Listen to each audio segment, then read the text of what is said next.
बहुत अच्छी बात है, very good, thank you, very good, keep it up. तो कुछ चीज़ें रिवाइज की है आप लोगों ने जो मैंने आपको इंग्लिश में पिछली क्लास में बताया था। जैसे कि आपको याद होगा मैंने आपसे कहा था कि अगर आप रिवीजन नहीं करते हो तो फिर आगे वो प्रॉब्लमेटिक होगी, क्योंकि जो चीज़ मैं आपको पढ़ाऊंगा आज, जो मैं पढ़ा रहा हूँ, वो हर बार अगली बार जब भी आप टॉपिक करेंगे उसमें हमेशा वो सब चीज़ें काम की होंगी, ठीक है। बहुत अच्छी बात है अगर आपने रिवाइज किया है तो चलो सबसे पहले मैं आपके डाउट्स ले लेता हूँ कि आपने अगर रिवीजन किया है तो रिवीजन में अगर किसी भी तरह की कोई प्रॉब्लम आई हो, कुछ समझने में दिक्कत हो, कुछ अगर ऐसा पॉइंट हो तो आप एक बार फटाफट अपने सारे डाउट्स मेरे से क्लियर कर लो कि सर ये वाला पॉइंट थोड़ा कम समझ आया था, ये दोबारा समझा दो, कोई भी पॉइंट। और अगर डाउट नहीं है, वॉइस बहुत स्लो है,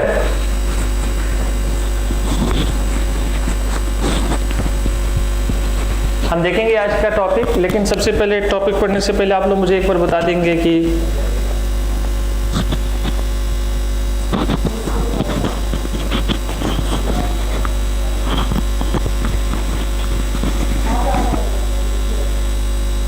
ओके, फाइन फाइन, सब कुछ ठीक है।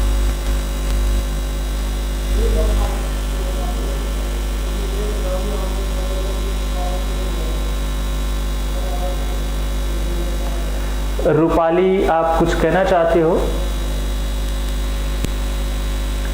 Sir teaching is an art में टीचिंग नाउन कैसे है? अच्छा ठीक है, ये आपका क्वेश्चन है। अच्छा Aarti, sir ladies and gentleman please pay attention, main noun कौन सा है? ठीक है ठीक है, चलो मैं आप लोगों को सब सारी चीज़ों का आंसर कर रहा हूँ।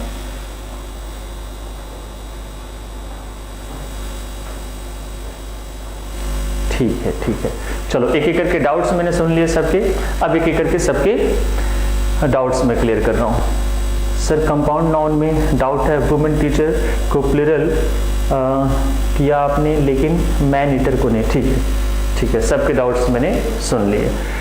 तो एक एक करके मैं सबके क्वेश्चन का आंसर कर रहा हूँ। अब आप लोग अननेसेसरी, अब जो अगर डाउट है तो आप मुझे कमेंट करना, अभी 5 मिनट के लिए रुक जाओ, कमेंट्स मत करना, जब डाउट हो जाए तब कमेंट करना, क्योंकि कमेंट्स ऊपर चले जा रहे हैं। मेन नाउन कौन सा है? देखो मेन नाउन करके ऐसा कोई टॉपिक नहीं होता है। मैं आपको बता दूं कि जब आप नाउन का टॉपिक पढ़ोगे तो नाउन का टॉपिक पढ़ने के लिए हमें क्या क्या चीजों की जरूरत पड़ती है मैं आपको बताता हूं। एक तो सबसे पहले आपको पढ़ना होता है कंपाउंड नाउन, ठीक है। फिर आपको पढ़ना होता है नाउन इन एपोजिशन, ठीक है। फिर आपको पढ़ना होता है टाइप्स ऑफ नाउन। फिर आपको पढ़ना होगा नंबर। फिर आपको पढ़ना होगा जेंडर। फिर हम पढ़ते हैं केस। जब आप इतने सारे टॉपिक्स पढ़ लेते हो तो कहते हो कि नाउन कंप्लीट हो गया। अब इसमें मेन नाउन कौन सा है? मेन नाउन आपके कहने का मतलब शायद कहीं ऐसा तो नहीं है कि सर वो कोई एक टॉपिक बताओ नाउन में जहां से क्वेश्चन सबसे आते हैं। तो मैं ये कहूंगा कि क्वेश्चन हर एक टॉपिक से पूछा जाता है, कोई एक सिंगल टॉपिक नहीं है जहां से क्वेश्चन नहीं पूछा गया। क्वेश्चन कहीं से भी पूछा जाएगा, लेकिन इन सारे सब टॉपिक्स में से जो सबसे लेंदी टॉपिक होता है वो होता है नंबर का। तो बच्चों जाहिर सी बात है कि जो लेंदी टॉपिक होता है उसमें नंबर ऑफ क्वेश्चन भी ज्यादा आते हैं, तो हमारे लिए इंपॉर्टेंट सारे हैं। अगर मैं कहूं कि अगर आउट ऑफ 100 की बात कहूं तो मान लो 20 यहां से पूछा गया, 10% यहां से पूछा गया, 15% यहां से पूछा गया, सपोज तो नंबर से पूछा जाता है 50%, बाकी यहां से मान लो पूछ लिया गया 20%, तो केस से पूछा जाएगा 30%। बात समझ आ रही है? यानी कि जो मेन है वो हमारे लिए सब कुछ है, बस नंबर ऑफ क्वेश्चन का थोड़ा कम या ज्यादा होता है, ठीक है। सर मेरी वॉइस बहुत स्लो आ रही है। मैं बताऊंगा ज्योति, थोड़ा सा पेशेंस रखो, एक बार बताएंगे क्या वॉइस में कुछ डिफरेंस आ रहा है?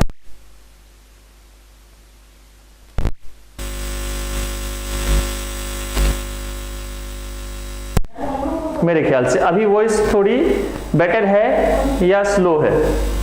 वॉइस बेटर है या स्लो है? कम है? थोड़ा सा आप अपने उससे एक बार वॉल्यूम बढ़ाने की कोशिश करो, क्योंकि मैं अपनी पूरी ताकत के साथ बोल रहा हूं। और ठीक है। और जैसे जैसे थोड़ी क्लास बढ़ेगी तो फिर मेरे में भी एनर्जी आ जाएगी आपके कमेंट्स पढ़ के, तो थोड़ा सा अगर मैनेज हो जाए तो यार मैनेज कर लो, ठीक है। चलो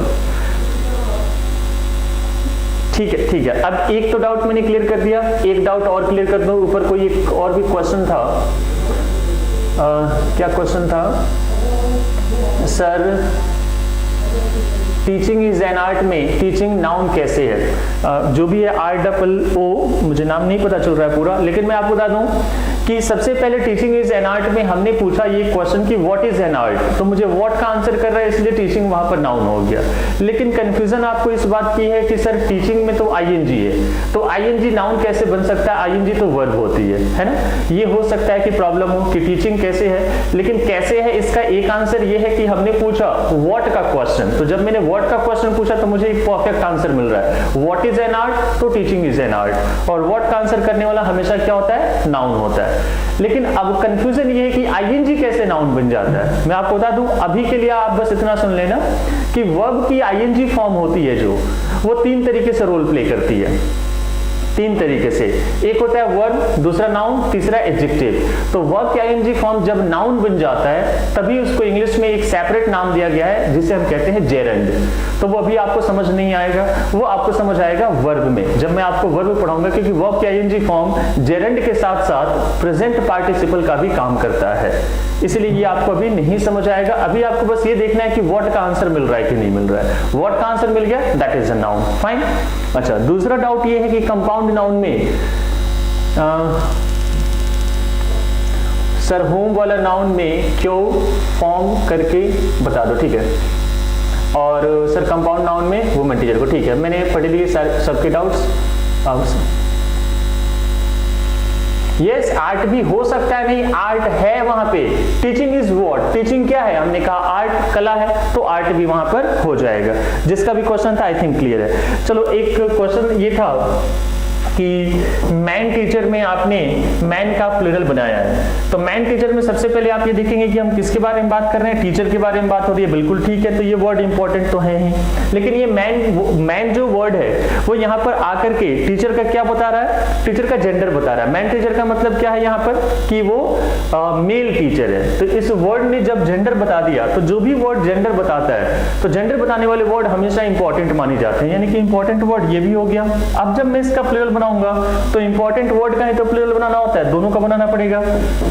मैन का प्लूरल मैन और टीचर का प्लूरल टीचर्स। लेकिन फिर क्वेश्चन ये आता है कि सर आपने मैन ईटर में मैन को क्यों नहीं प्लूरल बनाया? तो सबसे पहले हम ये देखते हैं कि बात किसकी हो रही है? ईटर की हो रही है। तो सर ये वर्ड तो इंपॉर्टेंट है ही, ठीक है। लेकिन अब ये कहता है कि सर मैन का आपने प्लूरल क्यों नहीं बनाया? रीजन ये, क्योंकि अब ये मैन ईटर का जेंडर नहीं बता रहा है कि जो खाने वाला है वो मेल है, नहीं। इसकी मीनिंग क्या है कि वन हु ईट्स मैन, वह जो आदमी को खाता है, वह जो आदमी को खाता है, तो जो खाने वाला है उसका जेंडर तो कुछ भी हो सकता है। इस मैन ने उसका जेंडर नहीं बताया, इसलिए यहाँ पर मैन वर्ड इंपॉर्टेंट नहीं है। इंपॉर्टेंट क्या है? सिर्फ यहाँ पर ईटर। तो इसका प्लूरल जब मैं बनाऊंगा तो मैन को मैन ही रखूंगा और ईटर को मैं क्या कर दूंगा? ईटर्स कर दूंगा, फाइन। चलो एक और, सर आर्ट तो एडजेक्टिव नहीं, ऐसा नहीं हो सकता है। आर्ट एडजेक्टिव मैंने नहीं बताया था, एन को एडजेक्टिव बताया था। आर्ट के पहले एन है, वो एडजेक्टिव था। सर आपकी वॉइस नहीं आ रही है, ठीक है, एक मिनट सर। मैन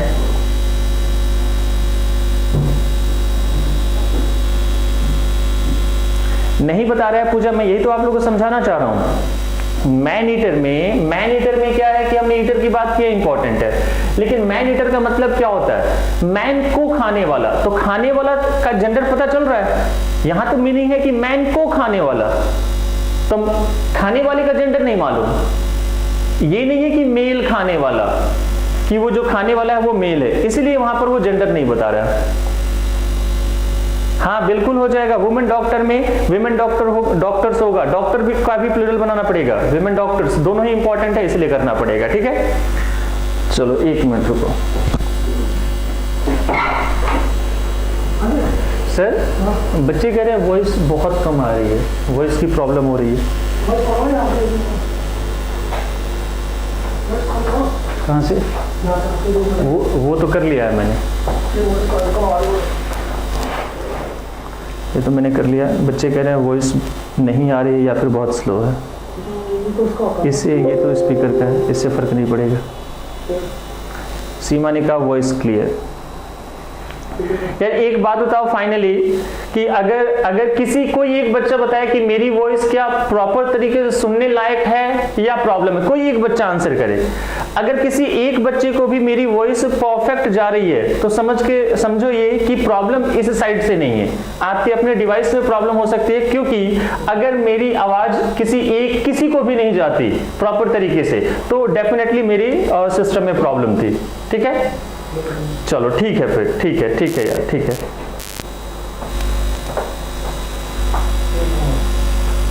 तो थोड़ा सा आप लोग एक काम करो, आप लोग अपने डिवाइस को एक बार चेक कर लो। ठीक है, हाँ एक बार अपने डिवाइस को चेक कर लो।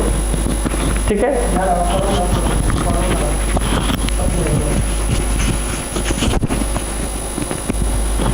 यार अगर पॉसिबल हो जाए तो इसको मैनेज करो और एक बार माइक बदलवा देना ये। ठीक है, क्योंकि बच्चों को प्रॉब्लम हो रही है तो माइक एक बार चेंज कर लेंगे हम अगली बार।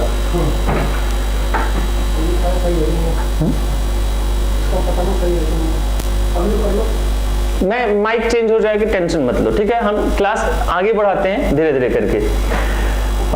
तो एक टीचिंग वाला हो गया, ये वाला हो गया, और एक बच्चे का डाउट था कि सर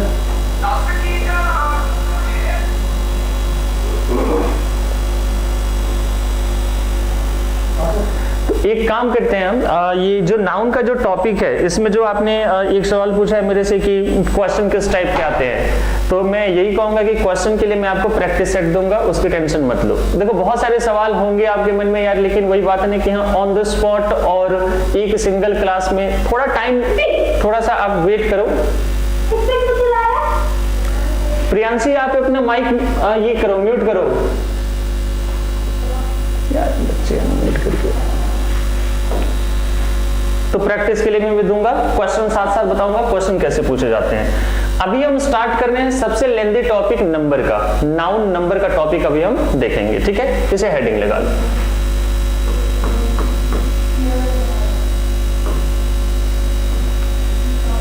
नाउन नंबर में क्या पढ़ना है?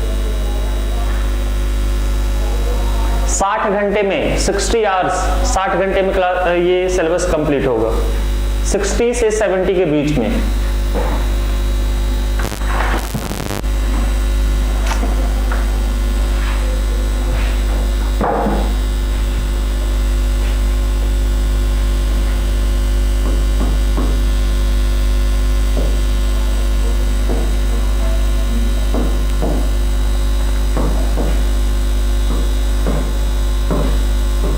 There are two types of number.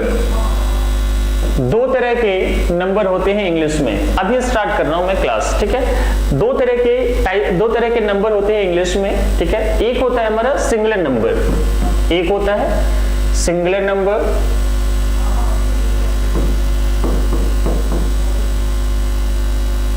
और दूसरा होता है प्लूरल नंबर। देखो ये बेसिक कॉन्सेप्ट है, बचपन में भी आपने पढ़ा होगा, अभी तक याद भी होगा। सिंगुलर नंबर कितने को रिप्रेजेंट करता है? सिर्फ एक को। It represents only one.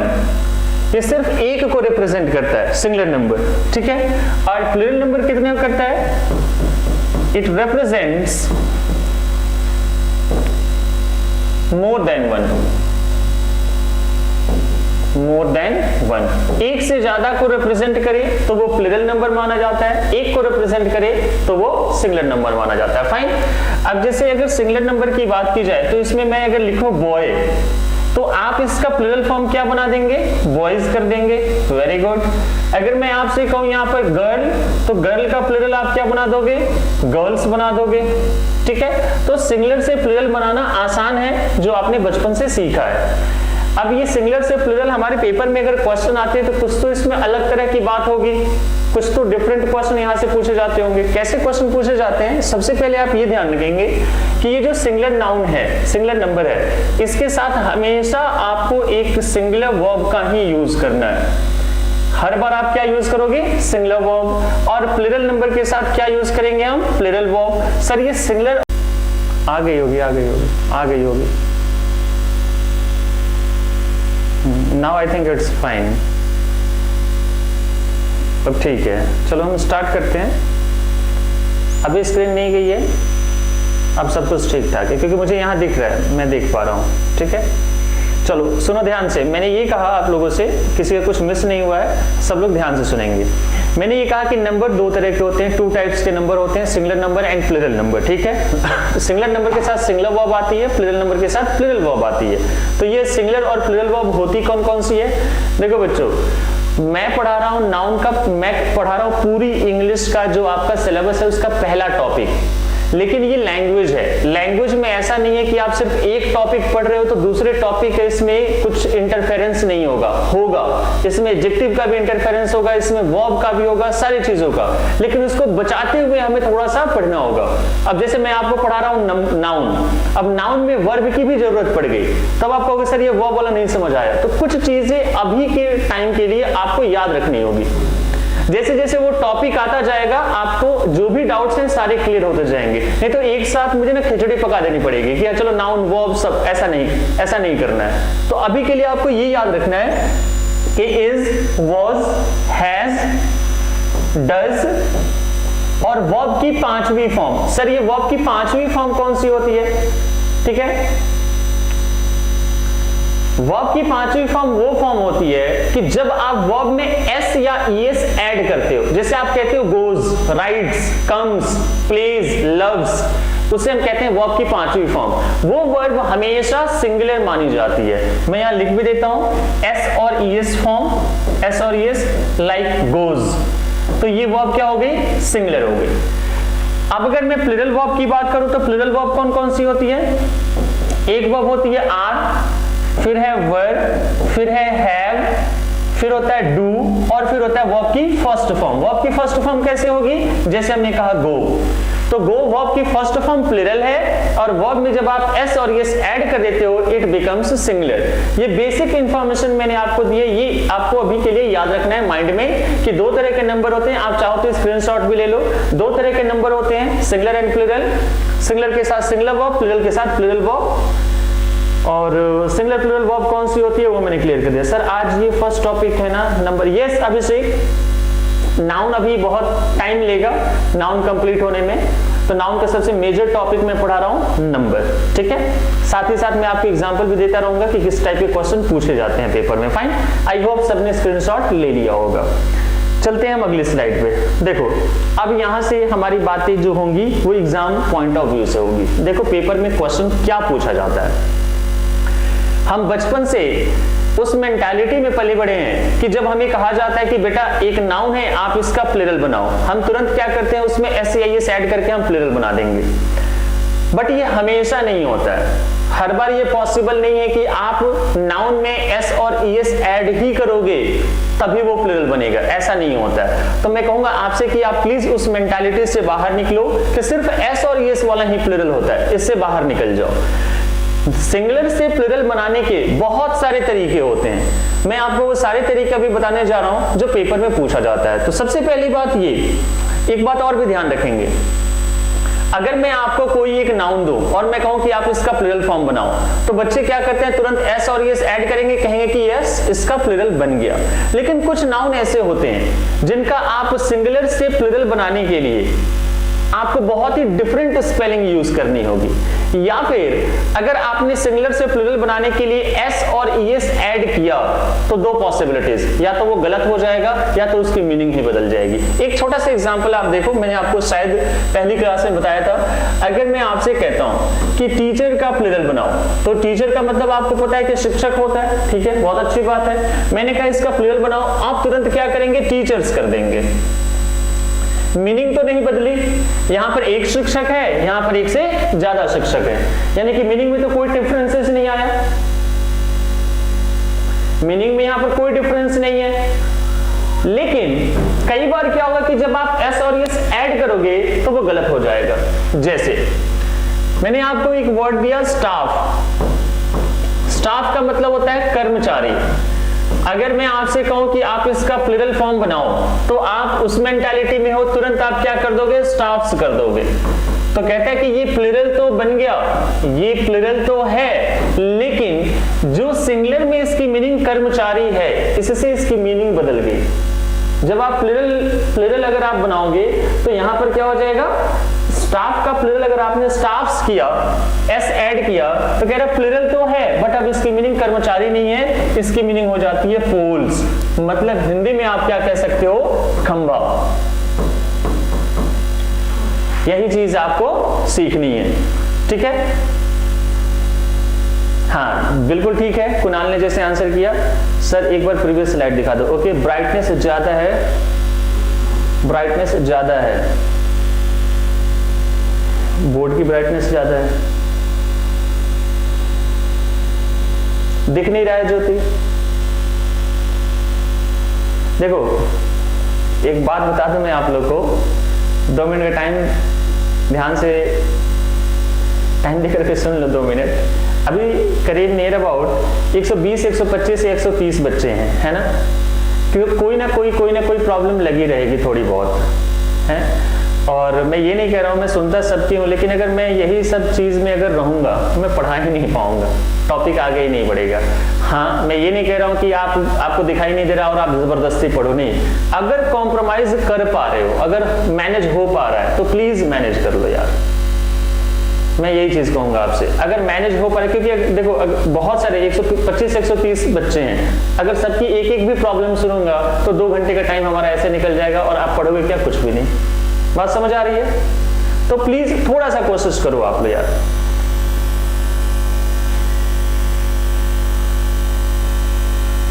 चलो देखते हैं यहां पे, तो ये सिंगुलर से प्लूरल बनाते समय स्पेलिंग चेंज हो गई, ठीक है।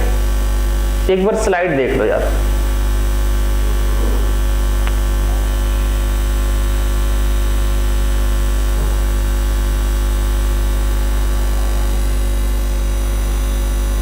चलो अब हेडिंग लगाएंगे हम, some nouns with different meaning and spelling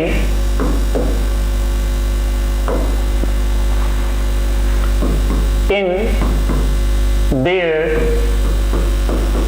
plural form. और इसको मैं कर रहा हूं VVI, वेरी वेरी इंपॉर्टेंट। आप लोगों को टेंशन नहीं लेनी है, मैं सब कुछ बताता रहूंगा।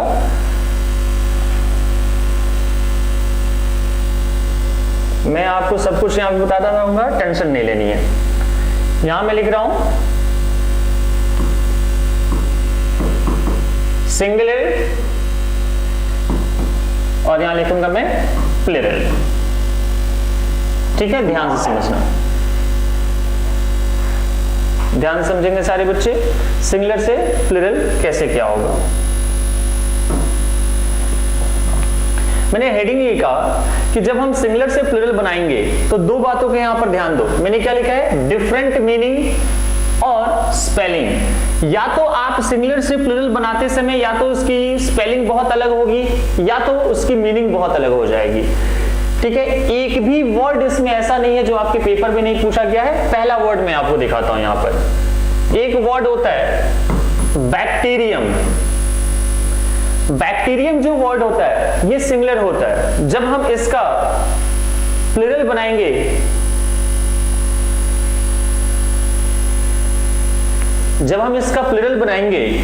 तो ये क्या हो जाएगा, बैक्टीरिया। यानी कि बैक्टीरियम सिंगुलर होता है और बैक्टीरिया प्लूरल होता है। यार सबसे रिक्वेस्ट है, आप सारे बच्चे मैच्योर हो, बड़े हो, आपका टाइम इंपॉर्टेंट है, टाइम आपका खराब हो रहा है, टाइम मेरा खराब नहीं हो रहा है, टू बी वेरी फ्रैंक। सारे बच्चों से रिक्वेस्ट है, प्लीज अपनी माइक और अपनी वीडियो म्यूट करके रखें, please. I am requesting, being a teacher it's a very shameful कि मैं रिक्वेस्ट कर रहा हूं, प्लीज अपना माइक और वीडियो बंद करके रखें, ठीक है। जब जरूरत होगी मैं कहूंगा आप ऑन कर लेना, ठीक है। अदर स्टूडेंट्स को भी प्रॉब्लम हो रही है, मुझे भी हो रही है, ठीक है। प्लीज आप लोग बंद रखा करें। मेरे म्यूट करने से नहीं होता है, वो उनकी साइड से अनम्यूट हो जाता है, ठीक है। ये प्रॉब्लम है इसमें जूम में। खैर देखो, बैक्टीरियम सिंगुलर वर्ड है, बैक्टीरियम का प्लूरल बैक्टीरिया बनाया। अब देखो कि कितने अलग तरीके से बना। अब यहां से क्वेश्चन कैसे पूछे गए हैं पेपर में, ये एक बार हम देखते हैं। देयर आर, और सारे बच्चे आंसर करेंगे जब मैं पूछूंगा, several bacterias in a human body. देखो जी, ये डी पार्ट था, नो एरर, ठीक है, और ये था हमारा सी पार्ट, ये था बी पार्ट और ये था ए पार्ट। इस तरह के पैटर्न को हम कहते हैं कॉमन एरर। इस तरह के पैटर्न को हम क्या कहते हैं, कॉमन एरर। आपको क्या पता करना है कि कौन से पार्ट में ग्रामेटिकल मिस्टेक है। आपको ये नहीं बताया जाएगा कि हाँ ये नाउन से है, प्रोनाउन से, ये पूरी इंग्लिश में कहीं से आपको दे देंगे। तो इस तरह के क्वेश्चन पूछे गए हैं पेपर में, फाइन। तब आप इसे ध्यान से देखो।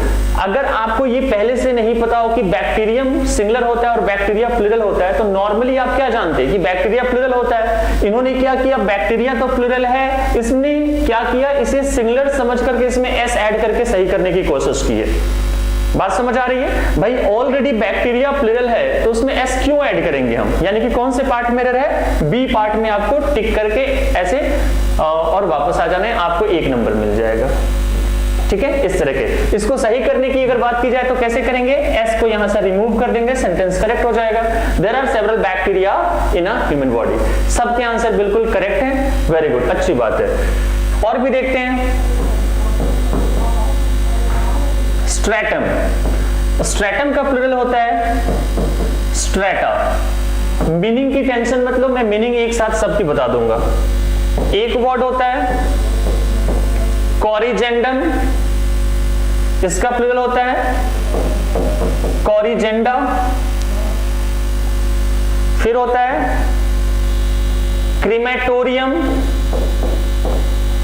इसका प्लूरल होता है क्रीमेटोरिया। चलो अगली स्लाइड पे लिख रहा हूं, स्लाइड दिखा दूंगा, टेंशन मत लो आप लोग, बस आप लोग यहां पर समझते जाओ। स्लाइड वगैरह की टेंशन बिल्कुल भी नहीं लेनी है, मैं सब कुछ आपके कंफर्ट जोन में लेके आऊंगा, ठीक है। कॉरिजेंडम हो गया। फिर आप देखो, एक वर्ड होता है मोमेंटम। मोमेंटम का प्लूरल क्या हो जाएगा, मोमेंटा, बिल्कुल ठीक है। मैक्सिमम भी एक वर्ड होता है, मैक्सिमम का प्लूरल क्या हो जाएगा, मैक्सिमा। फिर अपने पास एक वर्ड है मिनिमम। मिनिमम का प्लूरल क्या हो जाएगा, मिनिमा, फाइन। फिर हम कह सकते हैं हमारे पास एक वर्ड है एजेंडम।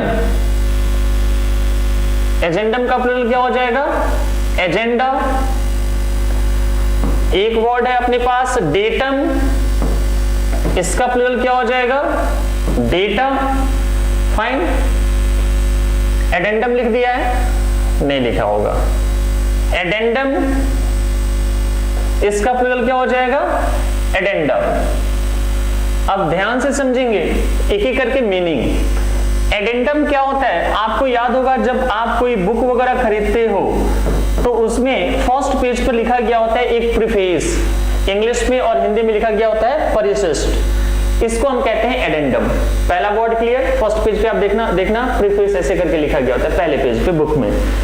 डेटम तो आपको पता ही है आंकड़ा होता है, और एजेंडम पता ही है कि कोई भी मीटिंग है, मीटिंग में एक लिस्ट बनाई गई होती है, एक पेपर होता है, उस मीटिंग में हमें क्या क्या चीजें डिस्कस करनी है उन सब की लिस्ट बनाई गई होती है, एक एक पॉइंट करके लिखा गया होता है, उस लिस्ट को हम कहते हैं एजेंडम। ठीक, मिनिमम आपको पता ही है कम होता है, मैक्सिमम पता है कम होता है। मोमेंटम एक साइंस का वर्ड होता है जिसे हम कहते हैं आवेग। ठीक है, चलो मैं टाइम दूंगा स्क्रीनशॉट लेने का, टेंशन नहीं लेनी है। क्रीमेटोरियम होता है दाह संस्कार, जो मरने के बाद जो होता है उसे हम कहते हैं क्रीमेटोरियम। और कॉरिजेंडम का मतलब होता है संशोधन, जो आप अमेंडमेंट करते हैं किसी भी चीज में उसे हम कहते हैं कॉरिजेंडम। स्ट्रेटम का मतलब होता है सतह, जिसे आप इंग्लिश में एक और भी नाम दे सकते हैं लेयर। लेयर को क्या कहते हैं हम, सतह। ठीक है, यानी कि स्ट्रेटम, जियोग्राफी वगैरह में सुना होगा। अब यहाँ पर बात ध्यान देने वाली ये है कि जब हमने सिंगुलर से प्लूरल बनाया, आप देखो कितने अच्छे से बन रहा है। Bacterium bacteria, stratum strata, corrigendum corrigenda, crematorium crematoria. फिर हमने यहाँ पर क्या देखा, मोमेंटम मोमेंटा। इस तरीके से हमने देखा एडेंडम एडेंडा। इसी तर्ज पे, इसी बेस पे अगर मैं आपको एक वर्ड दूं और कहूं कि बच्चों आप इसका प्लूरल बनाओ, क्या मुझे कोई बता सकता है कि पेंडुलम का, PENDULUM, इसका प्लूरल फॉर्म आप क्या बनाओगे? क्या आप में से कोई बच्चा आंसर कर सकता है? अगर आपसे कहा जाए कि पेंडुलम का प्लूरल बनाओ तो इस बेस पर बच्चे क्या करेंगे? पेंडुलम का क्या कर देंगे? वो पेंडुला, PENDULA, जैसे हमने सबका किया। लेकिन कहता है कि नहीं, ये होता है गलत। अब ये गलत क्यों हुआ? अब बात सुनेंगे ध्यान से मेरी। जो हम इंग्लिश फॉलो करते हैं ये है ब्रिटिश इंग्लिश। जैसे हमें कई बार ऐसे लगता है कि सर हम जो इंग्लिश बोल रहे हैं या लिख रहे हैं या ऑफिशियली, तो ये कहाँ की इंग्लिश है? ये है यूनाइटेड किंगडम की इंग्लिश है, ये है ब्रिटिश इंग्लिश, ठीक है। लेकिन ये प्योरली ब्रिटिश नहीं है। इसमें कुछ जैसे यूएसए की इंग्लिश अलग होती है, ठीक है, ऑस्ट्रेलिया की इंग्लिश अलग होती है। अगर हम वर्ड की बात करें बच्चों, तो वर्ड भी ये पूरी तरह से इंग्लिश का नहीं है। इसमें कुछ फ्रेंच वर्ड भी छुपा हुआ है, इसमें कुछ ग्रीक वर्ड्स भी छुपे हुए हैं, इसमें कुछ लैटिन वर्ड्स भी छुपे हुए हैं। जाने अनजाने में हम बहुत सारे वर्ड इंग्लिश का ऐसा यूज करते हैं जो हमें लगता है कि ये प्योर ब्रिटिश है, लेकिन ये ब्रिटिश ना होकर के वो फ्रेंच वर्ड है। अगर आप में से किसी ने ये वर्ड सुना हो तो आप मुझे बताना। एम्बीडेक्स्ट्रस, एम्बीडेक्स्ट्रस वर्ड किसी ने सुना है? एम्बीडेक्स्ट्रस किसी ने अगर वर्ड सुना हो तो एम्बीडेक्स्ट्रस, AMBIDEXTROUS, ये जो वर्ड है ये आपके पेपर में काफी बार पूछा गया है। मैं पढ़ाऊंगा आगे आने वाले टाइम में, ठीक है। हाँ, जो दोनों हाथों से एक साथ लिख सकता है, जैसे 3 इडियट का वो वायरस दोनों हाथों से लिखता है ना, तो उसे हम कहते हैं कि एम्बीडेक्स्ट्रस, स्किलफुल होता है। Very good. आप लोग को लग रहा होगा कि ये ब्रिटिश वर्ड है, बट इसका ओरिजिन है फ्रेंच। ये जो वर्ड है ये फ्रेंच, मतलब ये मैं आपके दिमाग में ये भरना चाहता हूं कि हम कसम खा के नहीं बैठेंगे कि हाँ जी ये जो वर्ड मैं यूज कर रहा हूं ये पूरी तरह से ब्रिटिश है, इसमें सब कुछ खिचड़ी पकी हुई है। तो ये बात अब मैंने आपको क्यों बताई, ध्यान से सुनना। क्या होता है कि इंग्लिश में कुछ लैटिन वर्ड्स ऐसे हैं, लैटिन वर्ड्स इंग्लिश में हमारे पास कुछ ऐसे हैं जो कभी कभी अगर वो UM पे खत्म हो जाए, समझना, अगर वो UM पर खत्म हो, यानी कि एंड अगर UM पे हो जाए, तो उस लैटिन वर्ड का प्लूरल बनाने के लिए क्या किया जाता है? UM को रिप्लेस कर दिया जाता है A से। जैसे आप ध्यान से देखेंगे तो सबके एंड में क्या है? UM UM UM UM UM, ये सारे लैटिन वर्ड्स हैं। तो लैटिन वर्ड का एक ट्रिक क्या है कि जब आप इसका प्लूरल बनाओगे तो इस UM को हटा दो और UM की जगह पे क्या रख दो? A, तो ये बन जाएगा प्लूरल। जैसे मोमेंटम में से UM हटाया और रख दिया A, momenta, it becomes plural. Similarly आप यहां भी देखो, UM है, हमने UM को रिप्लेस कर दिया किससे? A से, it becomes plural. UM stratum में, कोरिजेंडम में UM, क्रीमेटोरियम में UM, हर जगह हमने क्या किया है? इसको A से रिप्लेस कर दिया, इट बिकम्स प्लूरल। ठीक है साक्षी, थोड़ा सा वेट करो, थोड़ा सा, अभी सब आपके पास कोई सवाल ही नहीं होगा पूछने के लिए, थोड़ा सा वेट करो। तो हमने ये बात सीख ली कि Latin word which ends with UM is replaced by A to make it plural, कि लैटिन वर्ड जो UM पे खत्म होता है उसे हम A से रिप्लेस करके उसका प्लूरल बनाते हैं। फाइन। तो फिर यहां पर आपका सवाल ये होगा कि सर फिर पेंडुलम में भी तो UM है, तो अकॉर्डिंगली हमने पेंडुलम में UM को A से रिप्लेस किया, तो सर ये गलत क्यों हो गया? देखो जी, समझो, यहां पे मैं कुछ वर्ड लिख रहा हूं, पेंडुलम, म्यूजियम, और क्या हो सकता है? Forum, quorum. ठीक है, ये भी कुछ ऐसे वर्ड हैं जिनके एंड में क्या आ रहा है? UM आ रहा है, UM आ रहा है, UM। तो सर इसको भी रिप्लेस करो A से। कहता कि नहीं बच्चों, very sorry, these are not Latin words. Sir ये लैटिन वर्ड्स नहीं है तो ये कैसे वर्ड है? बच्चों ये ब्रिटिश वर्ड है। ये जब ब्रिटिश वर्ड है तो तो सर ब्रिटिश का तो प्लूरल बनाना हमें पहले से पता है बचपन से। अगर मैं इसका प्लूरल बनाऊं तो प्लूरल कैसे बनेगा? अगर ये ब्रिटिश वर्ड है तो पेंडुलम का प्लूरल क्या हो जाएगा? पेंडुलम्स। ठीक है, म्यूजियम का प्लूरल क्या हो जाएगा? म्यूजियम्स। फोरम का प्लूरल क्या हो जाएगा? फोरम्स। और कोरम का प्लूरल क्या हो जाएगा? कोरम्स। कोरम्स। ठीक है, ये ब्रिटिश वर्ड हैं इसलिए इनका प्लूरल हम एस ऐड करके बनाएंगे। लेकिन अभी भी हमारे मन में एक कंफ्यूजन है। कंफ्यूजन ये है कि सर ठीक है, समझ लिया। पहली कंफ्यूजन मैं आपको बता रहा हूं कि सर आपने कहा कि कोरम का कोरम्स होगा, लेकिन सर हमने कोरा भी सुना है, QUORA, कोरा जरूर सुना होगा, लेकिन वो क्या है? वो एक वेबसाइट का नाम है। तो पहले कंफ्यूजन मैंने ये क्लियर कर दी। कोरा.com आपने सुना होगा, वो प्लूरल फॉर्म नहीं है इसका प्लूरल फॉर्म कोरम्स होगा। दूसरी कंफ्यूजन आपके माइंड में ये है कि सर ठीक है, समझ तो आ गया, लेकिन सर हमें पता कैसे चलेगा कि कौन लैटिन है और कौन सा ब्रिटिश वर्ड है? ठीक है, ये सबसे बड़ी कंफ्यूजन है बच्चों। टू बी वेरी फ्रैंक, मैंने डबल MA किया है, मास्टर इन इंग्लिश भी किया है और सोशल वर्क से भी किया है। मैंने ग्रेजुएशन में भी इंग्लिश पढ़ी है और मैं मैथ्स ऑनर्स भी रहा हूँ। ठीक है, गवर्नमेंट जॉब में भी मेरी 100% मार्क्स हैं इंग्लिश में भी और मैथ्स में। ठीक है, ये आपको मैं इसलिए बता रहा हूं, आज के डेट में अगर कोई नया वर्ड मेरे से भी अगर आप पूछो कि सर ये लैटिन है या ब्रिटिश वर्ड है, तो शायद मैं भी 1 मिनट के लिए सोच में पड़ जाऊंगा। रीजन ये, ना तो कोई कॉन्सेप्ट है, ना तो कोई आइडिया है, ना तो कोई ट्रिक है ये पता कर पाना कि ये लैटिन वर्ड है, ग्रीक है या फिर ये है। ये आपको तभी पता चलेगा जब आप 3 साल ग्रेजुएशन में और 2 साल आप मास्टर्स में इंग्लिश लिटरेचर जब आप पढ़ोगे, तब वहां पर कंप्लीट इंफॉर्मेशन दी गई है, कंप्लीट तरीके से बताया जाता है कि ये लैटिन वर्ड है या फिर ब्रिटिश वर्ड है। ठीक है, ऐसे आपको नहीं पता चलेगा। कोई दुनिया का, धरती का इंसान आपको नहीं बता सकता, कोई ट्रिक होती ही नहीं है। तो आप कहोगे सर फिर हमें तो प्रॉब्लम हो जाएगी। मैं आपको बता रहा हूं, मैं 1987 से यूपीएससी से लेकर के हर तरह के पेपर को एनालाइज करता हूं, इंग्लिश के पेपर को। ठीक है, पिछले 34 साल में इनसे बाहर एक भी क्वेश्चन नहीं पूछा गया है।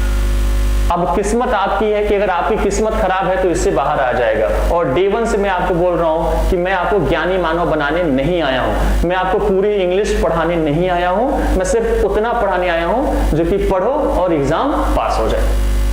तो आपको ये जानने की जरूरत भी अब नहीं है कि सर कौन सा लैटिन, कौन सा ये। भाई इससे बाहर नहीं आया 34 साल में, तो आगे भी नहीं आएगा, ये मेरी गारंटी है। ठीक है, इतना डिफिकल्ट पेपर आपका नहीं बनाएंगे वो। अब पूछो कि आपको क्या कंफ्यूजन है, जो आपको नहीं समझ आया। जो भी डाउट्स है पूछ सकते हो। अगर नहीं है, अगर समझ आ गया है तो आप मुझे ये भी नोटिफाई कर दो कि ये सर क्लियर, अगर समझ आ गया है तो।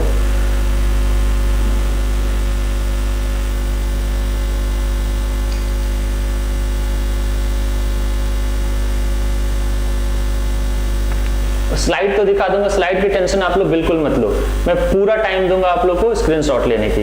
बस आराम आराम से पढ़ें। पहले आप तो ये समझो कि आपको पढ़ना क्या है ना, और जरूरत कितनी सारी चीजों की है। ठीक है, चलो अब मैं आपको स्लाइड दिखा देता हूं।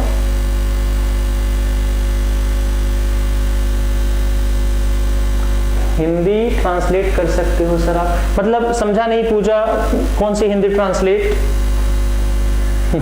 सीमा, चलो थैंक यू। चलो ये कौन से ट्रांसलेट की बात कर रहे हो? एक बार आप लोग स्क्रीनशॉट ले लेंगे, फिर मैं अगली स्लाइड आपको देता हूं।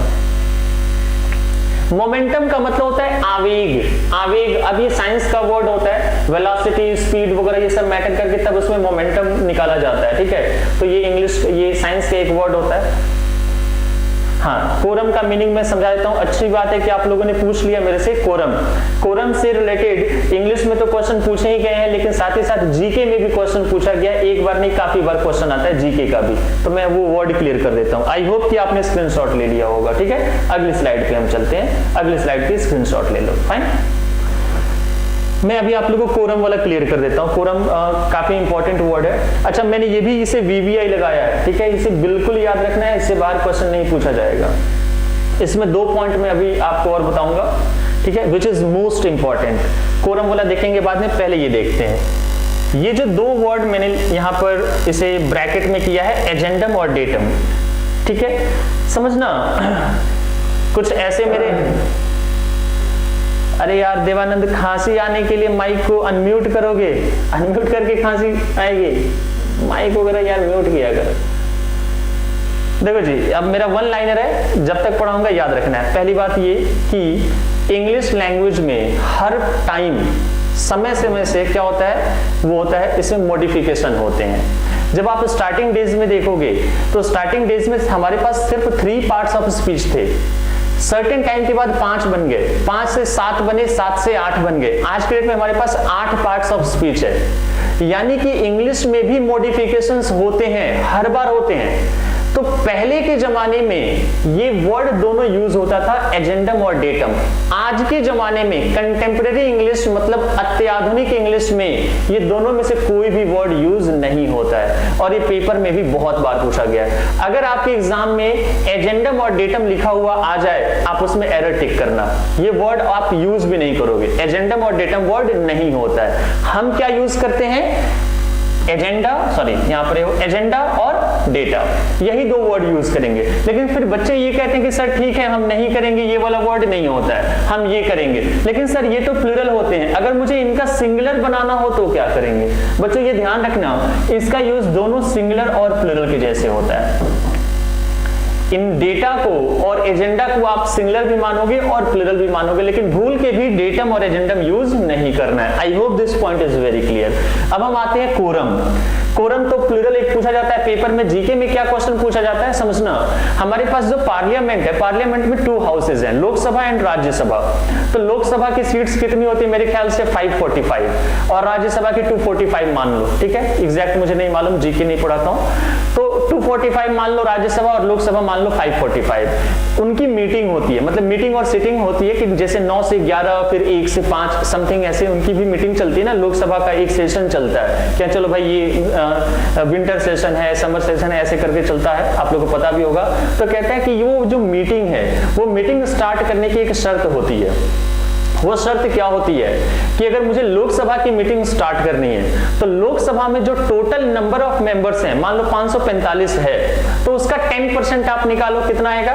554.5, मतलब एग्जैक्ट वैल्यू देखा जाए तो 55।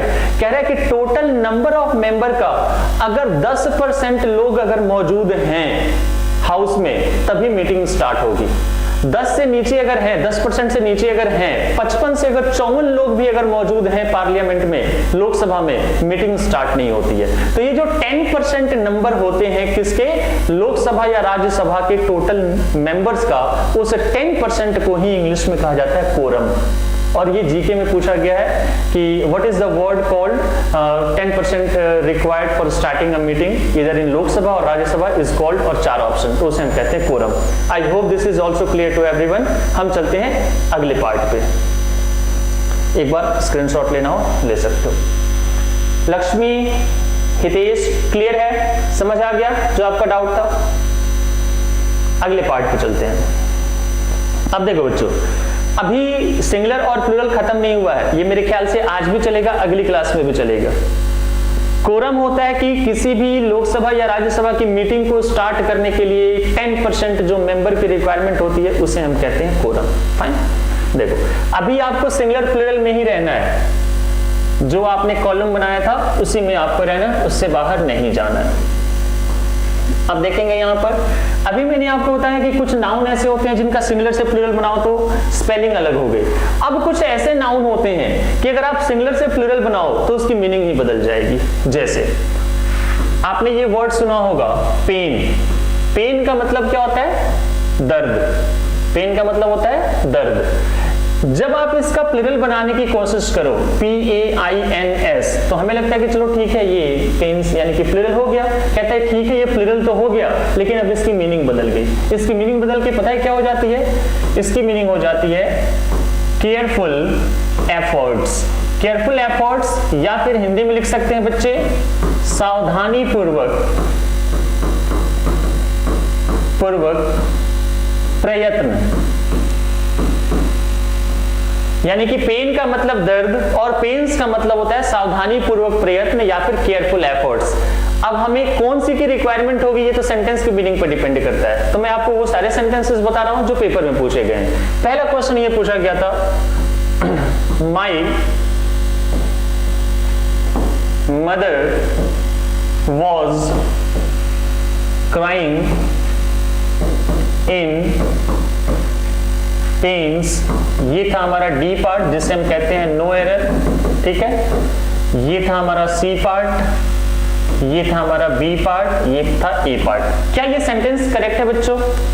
My mother was crying in pains. What does it mean? Does it make any meaningful sense? क्या कोई meaningful sense ये बन रहा है? My mother was crying in pains. Right or wrong? What say? Yes, ये गलत हो गया है ना, क्योंकि मीनिंग नहीं आ रही है। लैंग्वेज अगर आप पढ़ रहे हो तो लैंग्वेज में सेंस का निकालना ही सब कुछ है। सेंस अगर गलत निकालोगे सेंटेंस रॉन्ग। तो मेरी माँ केयरफुल एफर्ट में चिल्ला रही थी, it doesn't make any meaningful sense, इसलिए हम करेंगे सी पार्ट में एरर है। अब मैं इसे सही करने की बात करूं तो कैसे सही होगा? सर यहां से एस हटा दो। अगर मैं यहां से एस हटा दूं तो सेंटेंस करेक्ट हो गया, क्योंकि मेरी माँ दर्द में चिल्ला रही थी ना कि केयरफुल एफर्ट में। तो ऐसा आपने मीनिंग समझना, देखा कि नहीं सर पेन्स की जरूरत नहीं है, पेन की जरूरत है, हमने पेन कर दिया। दूसरा क्वेश्चन,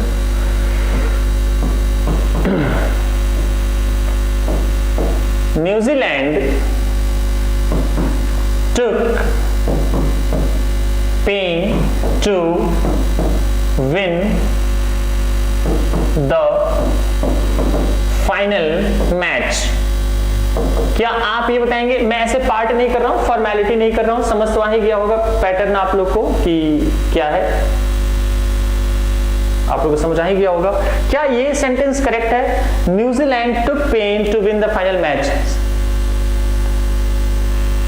नहीं, कैसे पूछा? सामने लिखा हुआ है, पेन सिंगुलर में है और पेन्स प्लूरल में है। ये सिंगुलर है, वो प्लूरल सामने लिखा गया है ना। तो यहां भी हमें बात समझ आ गई कि नहीं सर यहां तो मीनिंग ही नहीं आ रही है कि न्यूजीलैंड ने दर्द लिया फाइनल मैच जीतने के लिए। नहीं, न्यूजीलैंड ने क्या किया? केयरफुल एफर्ट्स लिए, सावधानी पूर्वक प्रयत्न किया ताकि वो मैच जीत सके। तो सेंस आपने निकाला, यही चीज मैं आप लोगों को बता रहा हूं बार बार। सेंस अगर नहीं निकालोगे सेंटेंस का, अगर आप सोचोगे देख करके कुछ पता चल जाए, नहीं होगा, आपको मीनिंग निकालनी पड़ेगी, सेंस समझना होगा। यहां पर पेन की जगह क्या होना चाहिए? पेन्स होना चाहिए। तो जहां पर जिसकी जरूरत है, जैसे हम ऐसे भी बोलते हैं, if you just want to have a government job or a prestigious job in your life, you must take pain in your life. Is it right to say you must take pain in your life? क्या आपको अपनी life में दर्द लेना पड़ेगा? Certainly not. You must take pains in your life to get a prestigious job. तो वो sense पे डिपेंड करता है। फाइन, चलो बहुत अच्छी बात है, ये वर्ड समझ आ गया होगा। अगला वर्ड हम देखते हैं, एयर। एयर का मतलब क्या होता है बच्चों? हवा, सबको पता है। लेकिन जब मैं इसका प्लूरल बना दूं, आपने कभी सुना भी नहीं होगा एयर्स, AIRS, तो कहते हैं ये प्लूरल तो बन गया लेकिन मीनिंग बदल गई। अब इसकी मीनिंग क्या होती है? ध्यान से सुनेंगे जो मैं आपको बातें बताने जा रहा हूं, ध्यान से सुनना। आप में से बहुत सारे लोग ऐसे होंगे जो डाइनिंग टेबल पे खाना खाते होंगे, बहुत सारे लोग ऐसे होंगे जो बेड पे खाना खाते होंगे, कुछ लोग ऐसे भी होंगे जो नीचे ग्राउंड पे आलती पालती लगा करके तब खाना खाते होंगे, कुछ लोग चेयर पे खाते होंगे ऐसे करके। तो ये हम नॉर्मल लोग हैं, ठीक है, हम लोग ऐसे खाना खाते हैं। कुछ बच्चे आप में से ऐसे भी होंगे जो क्या करते हैं, एक प्लेट में रोटी भी रख ली, चपाती, चावल रख लिए, दाल रख ली, सब्जी भी रख ली, चटनी भी रख ली, उसमें अचार भी रख लिया, मिर्च भी रख लिया और लेके टीवी के सामने चले गए, खा रहे हैं ताकि कोई सीरियल चाहे मैच चाहे कोई मूवी छूट ना जाए। ऐसे भी लोग होते हैं, ठीक है। चलो, और खाने के बाद हम क्या करते हैं? हम ढूंढते हैं टॉवल। अगर तौलिया मिल गई तो फिर हम हाथ पोंछ लेंगे, ना मिले तो हम क्या करते हैं? कर्टेन में, पर्दे में हाथ पोंछ लेते हैं। कर्टेन भी ना मिले तो हम क्या करते हैं? ऐसे करके मुंह पोंछ लेते हैं। ये भी हमने किया होगा। वो भी नहीं होता है तो खैर अभी तो मैं दिखा नहीं सकता, जींस में पॉकेट में हाथ डाल के हम ऐसे ऐसे घुमा लेते हैं और चलो हाथ धोएंगे। वो भी नहीं होता है तो जींस जो है ना, पैर उठा करके जींस के नीचे वाले पोर्शन में हम हाथ पोंछ लेते हैं। ये हम में से, आप में से बहुतों ने ये घर पे करते होंगे चाहे किया होगा, ठीक है। एक टाइप के ये लोग होते हैं। दूसरे लोग नहीं, वही लोग, सुनो ध्यान से सुनोगे, याद करने की जरूरत नहीं पड़ेगी। वही लोग जो टॉवल में चाहे कहीं भी हाथ पोंछ लेते हैं कर्टेन में, जब किसी शादी में जाते हैं तो देखो उनकी एक्टिविटी क्या हो जाती है। पहले तो वो प्लेट लेंगे, नैपकिन लेंगे, प्लेट पहले साफ करेंगे, चम्मच साफ करेंगे, आधी चपाती लेंगे, थोड़ी शाही पनीर लेके खाएंगे। जब तक पूरी तरह से खत्म ना हो जाए तो उसमें एक्स्ट्रा चीज वो ऐड नहीं करेंगे। किसी को अगर मान लो कोई रास्ते में आ जाए, उसको अगर हटाना है तो हम कहते हैं एक्सक्यूज मी, ऐसे हम बोल करके उसे हटाते हैं, ठीक है। लेकिन नॉर्मल लाइफ में अगर कोई सामने आ जाए तो हम ऐसे कोनी मार देते हैं, कुछ भी कर देते हैं। तो वही इंसान जब शादी पार्टी में जा रहा है तो कुछ अलग कैरेक्टर ले रहा है, और वही इंसान जब घर में है तो अलग कैरेक्टर है। आप सब मुझे ये बताएंगे कि उस इंसान का एक्चुअल कैरेक्टर कौन सा था, शादी वाला या घर वाला? बस इतना आंसर कर दो आप लोग।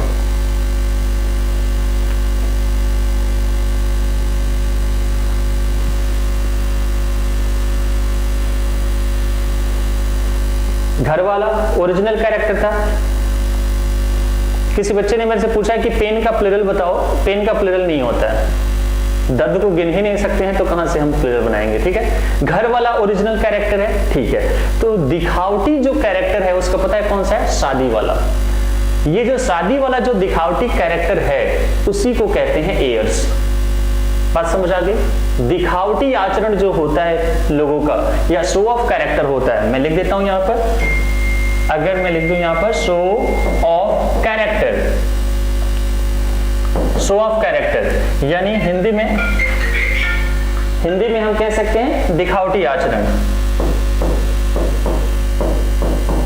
दिखावटी आचरण। ये कहानी मैंने इसलिए बताई, वर्ड याद रहेगा। दिखावटी आचरण को हम क्या कहते हैं?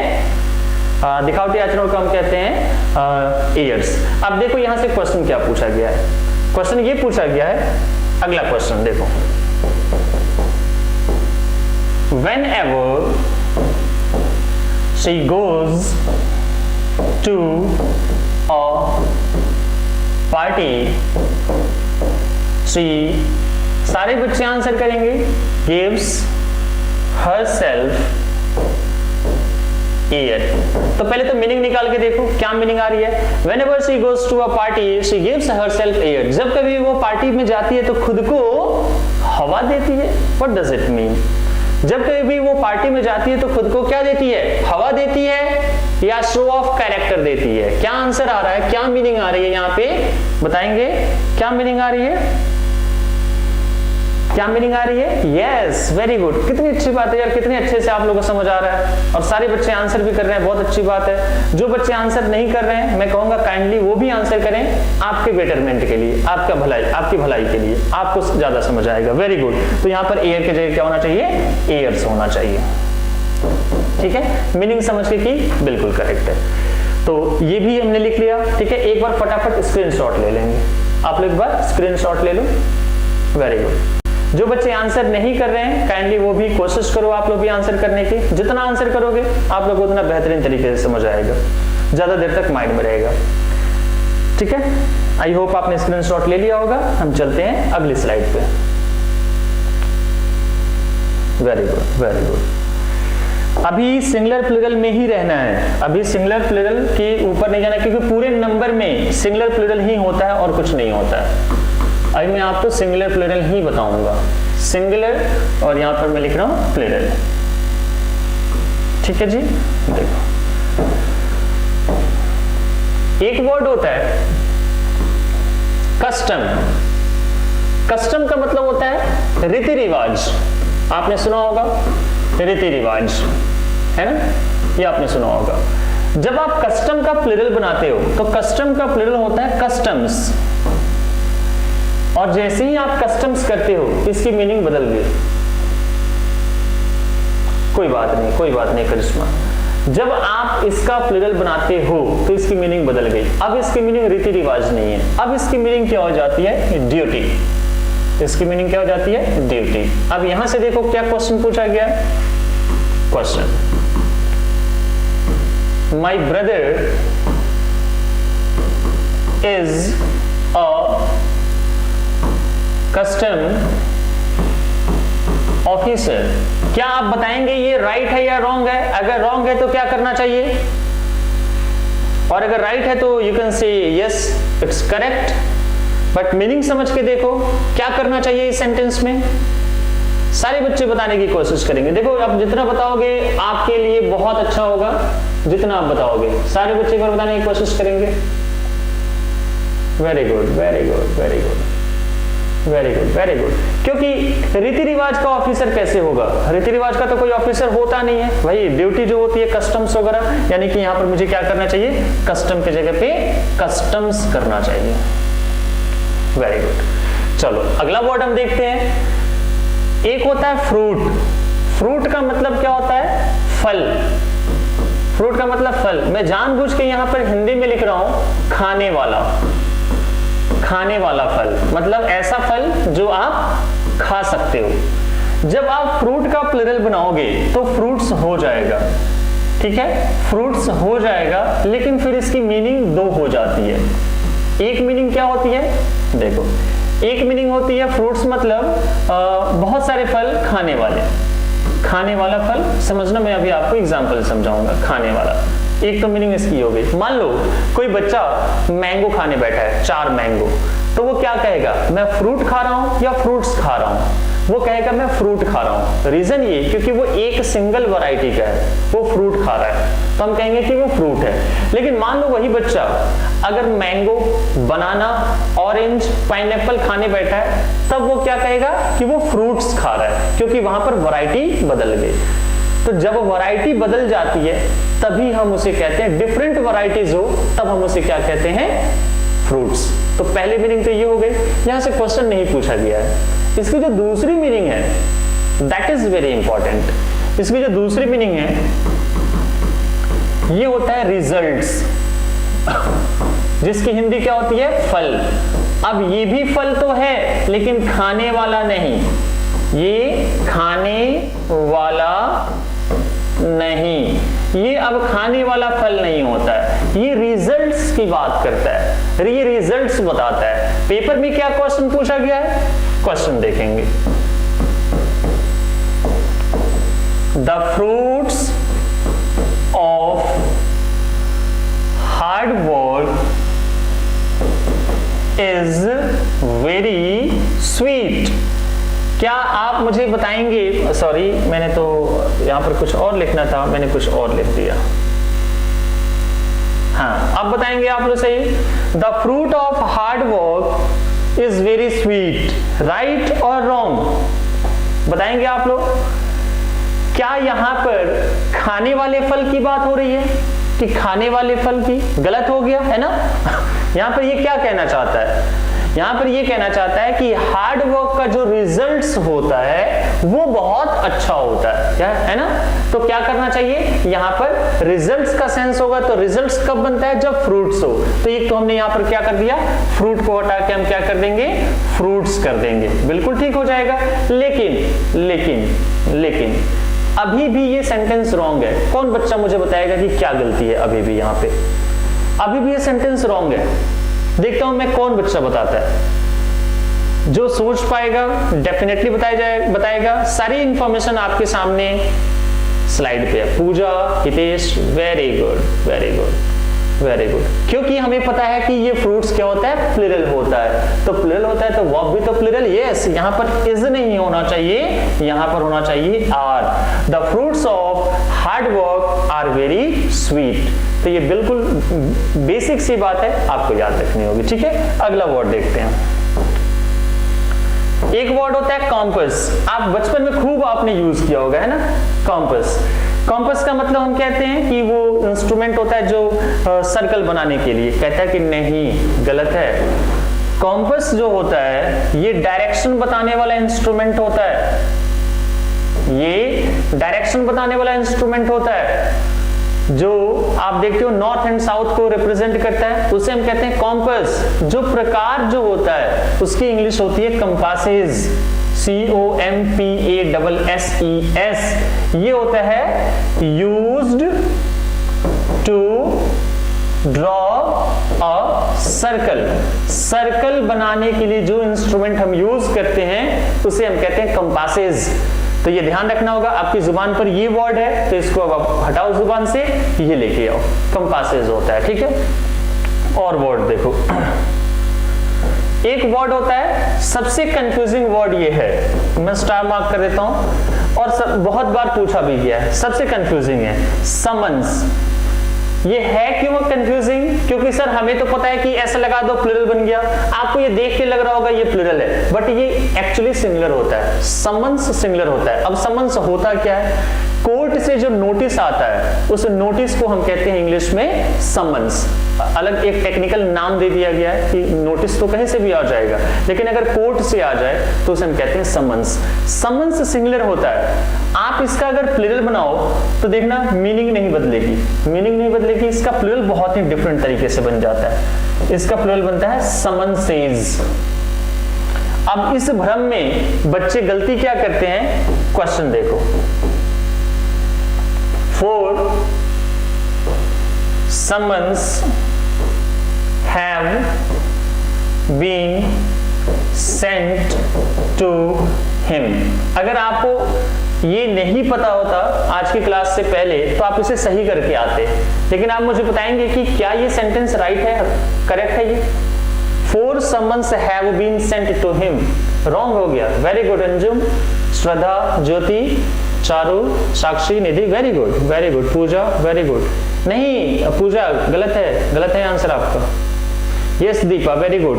यहाँ पे जब 4 की बात हो रही है, जब हमने 4 की बात की है तो यहाँ सिंगुलर तो होगा ही नहीं, यहाँ तो होगा प्लूरल, लेकिन ये जानबूझ को आपको फंसाया गया ताकि बच्चे कंफ्यूज हो जाएं कि अच्छा 4 है ऐसा लगा हुआ है, बच्चे समझेंगे ये प्लूरल है बट ये सिंगुलर है। क्या करना चाहिए? समन्सेस करना चाहिए, SUMMONSES,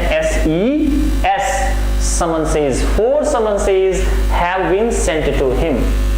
समन्स नहीं होगा भाई, 4 के साथ 4 के साथ आप सिंगुलर यूज करोगे या प्लूरल? जाहिर सी बात है प्लूरल, तो समन्स तो सिंगुलर होता है, हमें क्या बनाना होगा? प्लूरल बनाना होगा। ठीक है, आई होप समझ आया होगा। एक बार स्क्रीनशॉट ले लो, आगे चलते हैं। स्क्रीनशॉट ले लेंगे एक बार आप लोग, चलते हैं हम आगे। समझ आ रहा है ना सबको? एक बार बता देंगे, फिर फाइनली एक बार बता देंगे सबको समझ आ रहा है? कंफर्टेबल हैं सारे बच्चे? स्पीड ज्यादा नहीं है, सब कुछ क्लियर है? चलो अच्छी बात है, वेरी गुड वेरी गुड। अगर कहीं पे भी अनकंफर्टेबल लगे आप बिल्कुल टेंशन फ्री होकर के मुझे नॉक कर देना।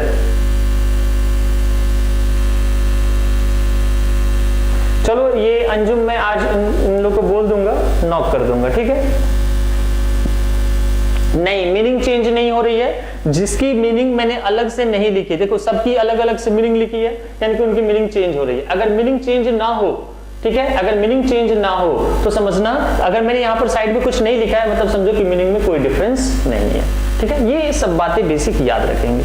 ठीक है, चलो आप लोगों को समझ आ रहा है, यही मेरे लिए सबसे अच्छी बात है श्रद्धा, कि हाँ सबको समझ आ जाए। Very good. चलो और भी हम देखते हैं, सिंगुलर और प्लूरल में ही मैं आपको अभी भी बता रहा हूं। ठीक है, अभी सिंगुलर प्लूरल का ही ध्यान रखना है।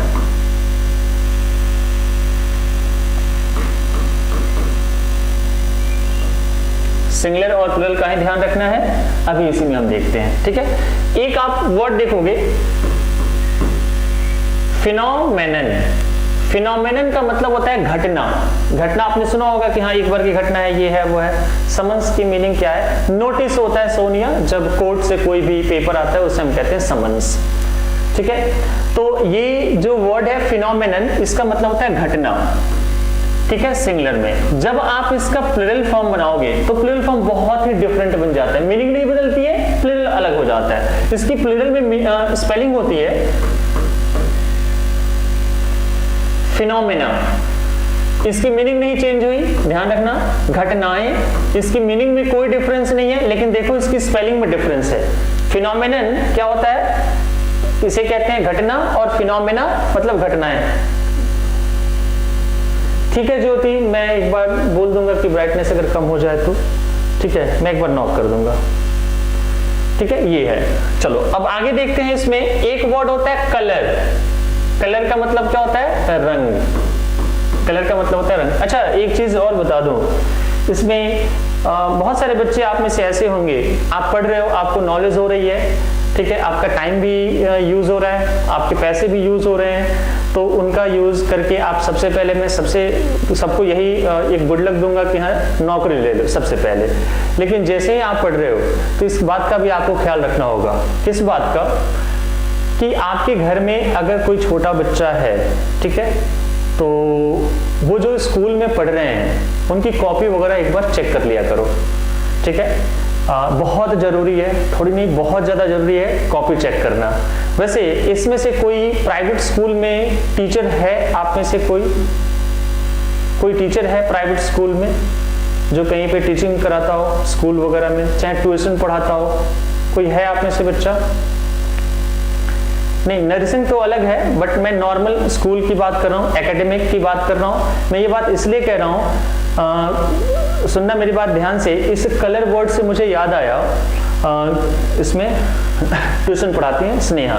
चलो ठीक है, अगर मेरी बात किसी को बुरी लगे तो I am really very sorry, मैं पहले ही बता देता हूँ, ठीक है। वैसे बात बुरी नहीं लगनी चाहिए, आप अगर मैच्योर हो तो। देखो क्या होता है, आज के डेट में प्राइवेट स्कूल में कोई कंपटीशन नहीं है पढ़ाने के लिए। मैं 12 साल हो गए मुझे दिल्ली में इंग्लिश पढ़ाते हुए। जहाँ तक मेरी नॉलेज है, कोई बहुत ज़्यादा मतलब खींचातानी नहीं है। आप जाओगे, नॉर्मल सैलरी कम लोगे, आपको स्कूल में रख लेंगे। अब थोड़ी बहुत डिमांड होने लगी है कि हाँ चलो आप सीटेट पार कर रहे हो, बीएड हो, जेबीटी हो, वगैरह वगैरह सारी चीज़ें। ये बात मैंने आपको इसलिए बताई, बहुत सारे बच्चों ने मुझे ये कहा है, बड़े बड़े लोगों ने, छोटे बच्चों की तो बात बाद में बताऊंगा, कि सर ये जो वर्ड आपने लिखा है COLOUR, सर ये वर्ड चेंज हो गया है, अब इसको हम लिखते हैं COLOR। ये बहुत सारे बच्चे मुझे ये रिपोर्ट करते हैं कि सर कलर की स्पेलिंग चेंज हो गई है। मैंने कहा बेटा तुम्हें किसने कहा, किसने पढ़ाया? तो बोला कि स्कूल वाली मैडम ने बताया है कि कलर की स्पेलिंग अब ये नहीं होती है, COLOR। इन सब चीजों से ना दूर रखो अपने बच्चों को, क्योंकि स्कूल में एकेडमिक में कोई क्या पढ़ा रहा है, भगवान मालिक है। मैं आपको बता रहा हूं, ये भगवान ही मालिक है। बहुत अच्छी बात है ज्योति। रीजन ये, मेरी भी दो भांजी है, मैं अपने सिस्टर के साथ रहता हूं, तो दो भांजी है, एक 7th में है और एक 4th में है। तो एक दिन मैं घर पे बैठा हुआ था, तो बार बार वो एक वर्ड याद कर रही थी, ऐसे रट्टा मार करके, जोर जोर से बोल करके। तो मेरा ध्यान गया, मैंने कहा कौन सा वर्ड यूज कर रही है? उसका नाम चुलबुल है। मैंने कहा चुलबुल कौन सा वर्ड यूज कर रही है? तो उसने मुझे वर्ड क्या बताया, और आप भी देखना, this is an important word, ठीक है। मैं बताऊंगा, पेपर में पूछा गया DWARVES और DWARF। ध्यान से देखना, ड्वार्फ का मतलब होता है बौना।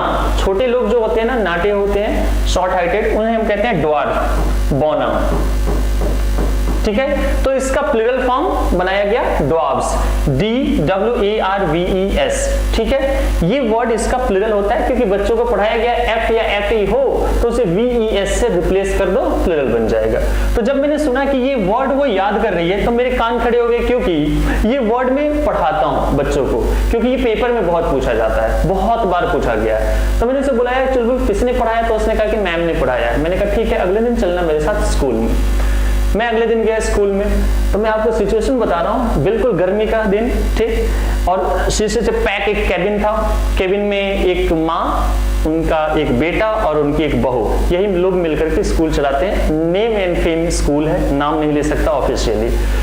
और 16 डिग्री टेम्परेचर करके एसी चला करके बिल्कुल वो मैडम बैठी हुई थी, बॉब कट हेयर, उम्र होगी 55 साल के आसपास। तो मैं गया, मैंने कहा कि एक्सक्यूज मी मैम, मुझे कुछ आपसे पूछना है। तो उन्होंने कहा कि हाँ बेटा बताओ क्या बात है। तो मैंने बताया कि ये ड्वार्फ का प्लूरल मैम आपने ड्वार्फ्स लिखाया है, बच्ची याद कर रही थी। तो वो थोड़ी सी स्माइल की, बोले कि अच्छा ये ड्वार्फ्स, बोले कि हाँ क्योंकि F है और FE है तो इसको रिप्लेस कर देंगे हम VES से, इट बिकम्स प्लूरल। मैंने कहा अच्छा। मैंने कहा मैम प्लीज आप एक बार इसको ऑथेंटिकेट कर सकती हैं कि ड्वार्फ का प्लूरल ड्वार्फ्स होता है? तो थोड़ी ऑफेंडेड फील हो गई। बोले कि हाँ 1 मिनट में आपको अभी दिखाती हूँ डिक्शनरी में। तो टेबल के नीचे मोबाइल लेकर के वो लगी ये करने। 5 मिनट बीत गए, मुझे ठंड लग रही थी, AC में बैठा हुआ था 16 में। 5-10 मिनट जब बीत गए तो मैंने देखा उस मैडम के यहाँ से पसीने टपक रहे थे। तो मैं समझ गया कि ये आ गई प्रॉब्लम में। तब मैंने कहा कि मैडम मिला? तो बोले कि हाँ होता है, अभी मैं आपको दिखा रही हूँ। मैंने कहा ठीक है दिखा दो। लास्ट में उन्होंने कहा कि बेटा मिल नहीं रहा है। मैंने कहा ये वर्ड इंग्लिश की दुनिया में होता ही नहीं है। ड्वार्फ्स वर्ड इंग्लिश की दुनिया में नहीं है। ड्वार्फ का प्लूरल ड्वार्फ से ही होता है, DWARFS होता है। अब सोच के देखो कि अगर किसी बच्चे को आपने बचपन में स्कूल में ये पढ़ाया 7th क्लास में, और 7th क्लास से लेकर के ग्रेजुएशन तक वो यही याद करेगी, और ग्रेजुएशन के बाद जब उसे कहा जाएगा कि बेटा ये गलत है ये सही है, वो कभी बच्चा एक्सेप्ट नहीं करेगा, कभी भी वो एक्सेप्ट नहीं करेगा। और तभी जाकर के इंग्लिश होती है हमारी खराब, क्योंकि हमें बहुत गलत इंफॉर्मेशन दी गई है। बच्चों को बताना यार ये पढ़ाया जा रहा है, ये कलर कहता है कि अगर आप ऑफिशियली अपने पेपर में लिख के आ जाओ आपके नंबर काट लिए जाएंगे। ये कलर जो होता है ये यूएसए का वर्ड होता है, जिसमें कंप्यूटर में जो इंग्लिश लैंग्वेज फीड की गई है वो यूएसए की इंग्लिश है। इसलिए अगर आप ये स्पेलिंग लिखते हो कंप्यूटर में ये ब्रिटिश है, तो ब्रिटिश में इसको अंडरलाइन कर देता है कलर को। देखना ब्लू से या ग्रीन से अंडरलाइन करता है। बात समझ आ रही है? तो कभी भी आप ये नहीं करना, कलर नहीं होता। और ये स्कूल में पढ़ाया जा रहा है कि बेटा कलर पे स्पेलिंग चेंज हो गई। मैंने कहा कहां से महानुभाव लोग आए हैं और क्या पढ़ा रहे हैं, बच्चों का भविष्य खराब करने वाली बात है। इसका स्क्रीनशॉट आप ले लेना, जब भी आप लिख लेना, ठीक है। तो ये बात मैंने बता दी, ध्यान रखना अपने बच्चों का। तो कलर का मतलब होता है रंग, और जब कलर का आप प्लूरल बनाते हो COLOURS तो इसकी मीनिंग बदल जाती है। इसकी मीनिंग बदल के क्या हो जाती है? ओरिजिनलिटी। ओरिजिनलिटी का मतलब क्या होता है? वास्तविकता। वास्तविकता समझते हो आप लोग? मान लो अपने कभी अपने डे टू डे लाइफ में ऐसे आप बोलते भी होगे कि मैंने अपने दोस्त से पैसे लिए मांगे और फिर उसने अपना रंग दिखा दिया। तो रंग दिखा दिया तो लाल हरा पीला थोड़ी ना हो गया, नहीं। कहने का मतलब क्या है कि वो क्या हो गया, उसकी एक्चुअलिटी सामने आ गई, उसका जो ओरिजिनलिटी है वो निकल के सामने आ गई। उसे हम कहते हैं कलर्स, ठीक है। तो कलर मतलब रंग और कलर्स मतलब वास्तविकता। लास्ट वर्ड हम देखते हैं सिंगुलर एंड प्लूरल का भी। ये वर्ड है आपका आयरन। आयरन का मतलब होता है लोहा, और जब आप इसका प्लूरल बनाने की कोशिश करते हो आयरन्स, तो इसकी मीनिंग बदल जाती है। इसकी मीनिंग हो जाती है जंजीर। जंजीर या फिर बेड़ियां। बेड़ियां समझते हो, जो हाथ पांव में पहनाए जाते हैं, ठीक है, बेड़ियां, उसे हम कहते हैं आयरन्स। तो ये मैंने कुछ ऐसे वर्ड आपको बताए जिनका सिंगुलर से प्लूरल या तो मीनिंग अलग हो जाती है या तो उनकी स्पेलिंग अलग हो जाती है। ये सिंगुलर और प्लूरल वाला एक छोटा सा कॉन्सेप्ट यहाँ पर क्लियर हुआ। यहां तक सबको इजीली समझ आया है, यस और नो? ताकि हम इसमें अब दूसरे पार्ट पे चलेंगे हम। Is it clear to everyone? You can just take this screenshot also. Very good, very good, keep it up, keep it up, very good, very good. बस एक काम करना है, रिवीजन आपको करना है घर पे, ठीक है। अभी हम नंबर में ही पढ़ेंगे अगला पार्ट, नंबर में ही बहुत सारी चीजें पढ़नी है, ठीक है। चलो ये स्क्रीनशॉट ले लिया होगा, अगले पार्ट पे चलते हैं हम। देखो जी, अभी नाउन का नंबर ही है, खत्म नहीं हुआ है। नाउन नंबर अगले क्लास में भी चलेगा। अब मैं आपको बता रहा हूं यहां पर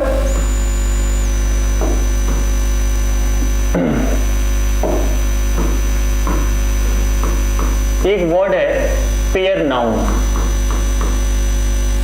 पेयर नाउन, ठीक है जी।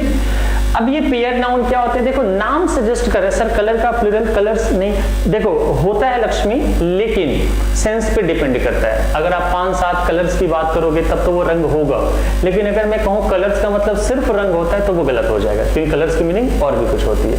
होता है। ये कंफ्यूजन मैं क्लियर कर दूं कि कलर का प्लूरल कलर्स होता है, लेकिन कलर्स की एक मीनिंग नहीं है। कलर्स की अब आपके पास 2 मीनिंग है, या तो बहुत सारे रंग, या तो कलर्स की दूसरी मीनिंग क्या हो जाएगी वहां पर कि उसकी वास्तविकता या एक्चुअलिटी। तो मीनिंग 2 होती है, ठीक है। ऐसा नहीं है कि प्लूरल नहीं होता है, होगा लेकिन डबल मीनिंग के साथ, ठीक है सर। हाँ, जैसे रूपाली का ये क्वेश्चन है सेंटर या सेंटर, ER और RE। फिर मैं यहाँ पर बताऊंगा कि यहाँ पर फर्क पड़ता है ब्रिटिश ऑन एंड यूएसए का। जैसे आप लोगों ने कभी बचपन में ऐसे भी किया होगा कि कोई एक बच्चा क्लास में कहता है मैडम, तो हम कहते हैं यार ये थोड़ा सा देहाती है, थोड़ा सा बुअरिश है, रस्टिक एरिया से। और कोई कहता है मैम, तो हम कहते हैं वाओ नाइस, है ना। कोई कहता है आई डू नॉट, हम कहते हैं यार अजीब सी इंग्लिश बोल रहा है। और कोई कहता है आई डोंट।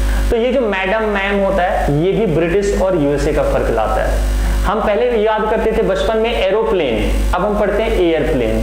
ये सब कहाँ का है? इसीलिए मैंने कहा ब्रिटिश, यूएसए, और सब खिचड़ी पकी हुई है। सोल जो हम कहते हैं प्योर ब्रिटिश तो हम फॉलो ही नहीं करते हैं। ठीक है, तो होता है रूपाली। आई होप कि आपका क्वेश्चन क्लियर हुआ होगा। पेयर नाउन में एक चीज का ध्यान रखना,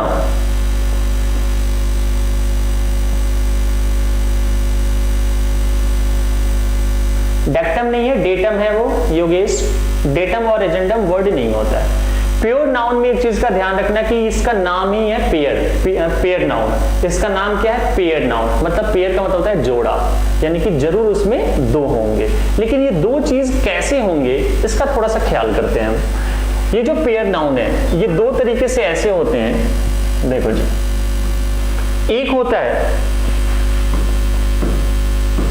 ज्वाइंट कॉम्प्लीमेंट्री पार्ट्स, ठीक है। और जो दूसरा होता है सेपरेट कॉम्प्लीमेंट्री पार्ट्स, ठीक है जी, समझना। पहले तो इसकी मैं मीनिंग क्लियर कर दूं। हाँ, दोनों ही सही माने जाते हैं। हाँ बिल्कुल, जैसे अमित ने कहा cookies and biscuit, candy, chocolates, toffee, बहुत सारे वर्ड्स होते हैं। छोड़ दो उन सारे पार्ट्स को, वो थक जाओगे, लाइफ बीत जाएगी, लेकिन इसमें डिफरेंस आप पूरी लाइफ करते रह जाओगे, ठीक है। खैर अभी आपको बता रहा हूँ joint complementary parts and separate complementary parts में अंतर क्या होता है। सबसे पहले हम वर्ड समझते हैं कॉम्प्लीमेंट्री। कॉम्प्लीमेंट्री वर्ड को आप ध्यान से देखो, कॉम्प्लीमेंट क्या लिखा गया यहाँ पर? ई है, ठीक है। दो तरह के कॉम्प्लीमेंट होता है, एक होता है COMPLI और एक होता है COMPLE। मैंने ई वाला लिखा है। जो COMPLI होता है कॉम्प्लीमेंट, ये होता है किसी को अच्छे रिमार्क्स देना, कुछ अच्छी बातें बताना, ठीक है। जैसे आप नई शर्ट पहन के जाते हो तो आप कहते हो कि हाँ मुझे कॉम्प्लीमेंट्स मिले हैं, ठीक है, दैट्स अ डिफरेंट वर्ड। लेकिन ये जो ई वाला होता है ये कहता है पूरक।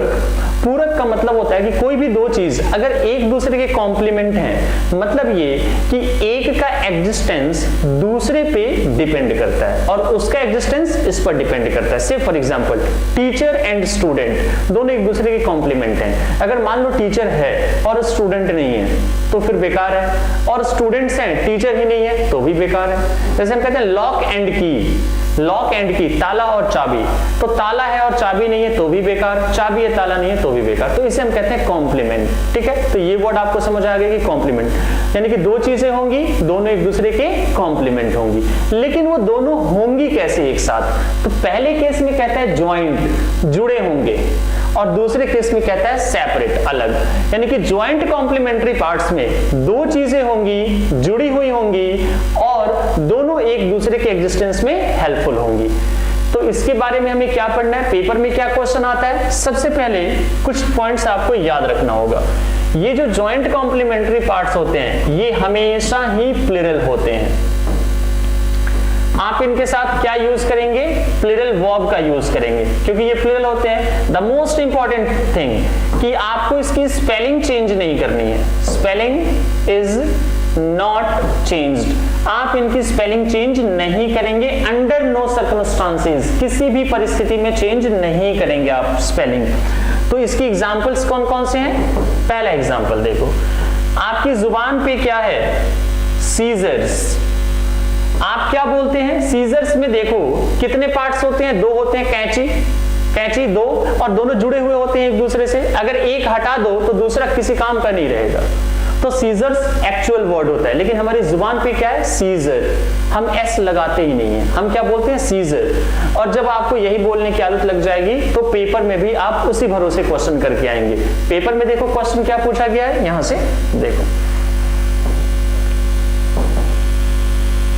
Scissor is an instrument. ये क्वेश्चन पेपर का पूछा गया है। क्या आप बता सकते हैं कि इसमें गलती क्या है?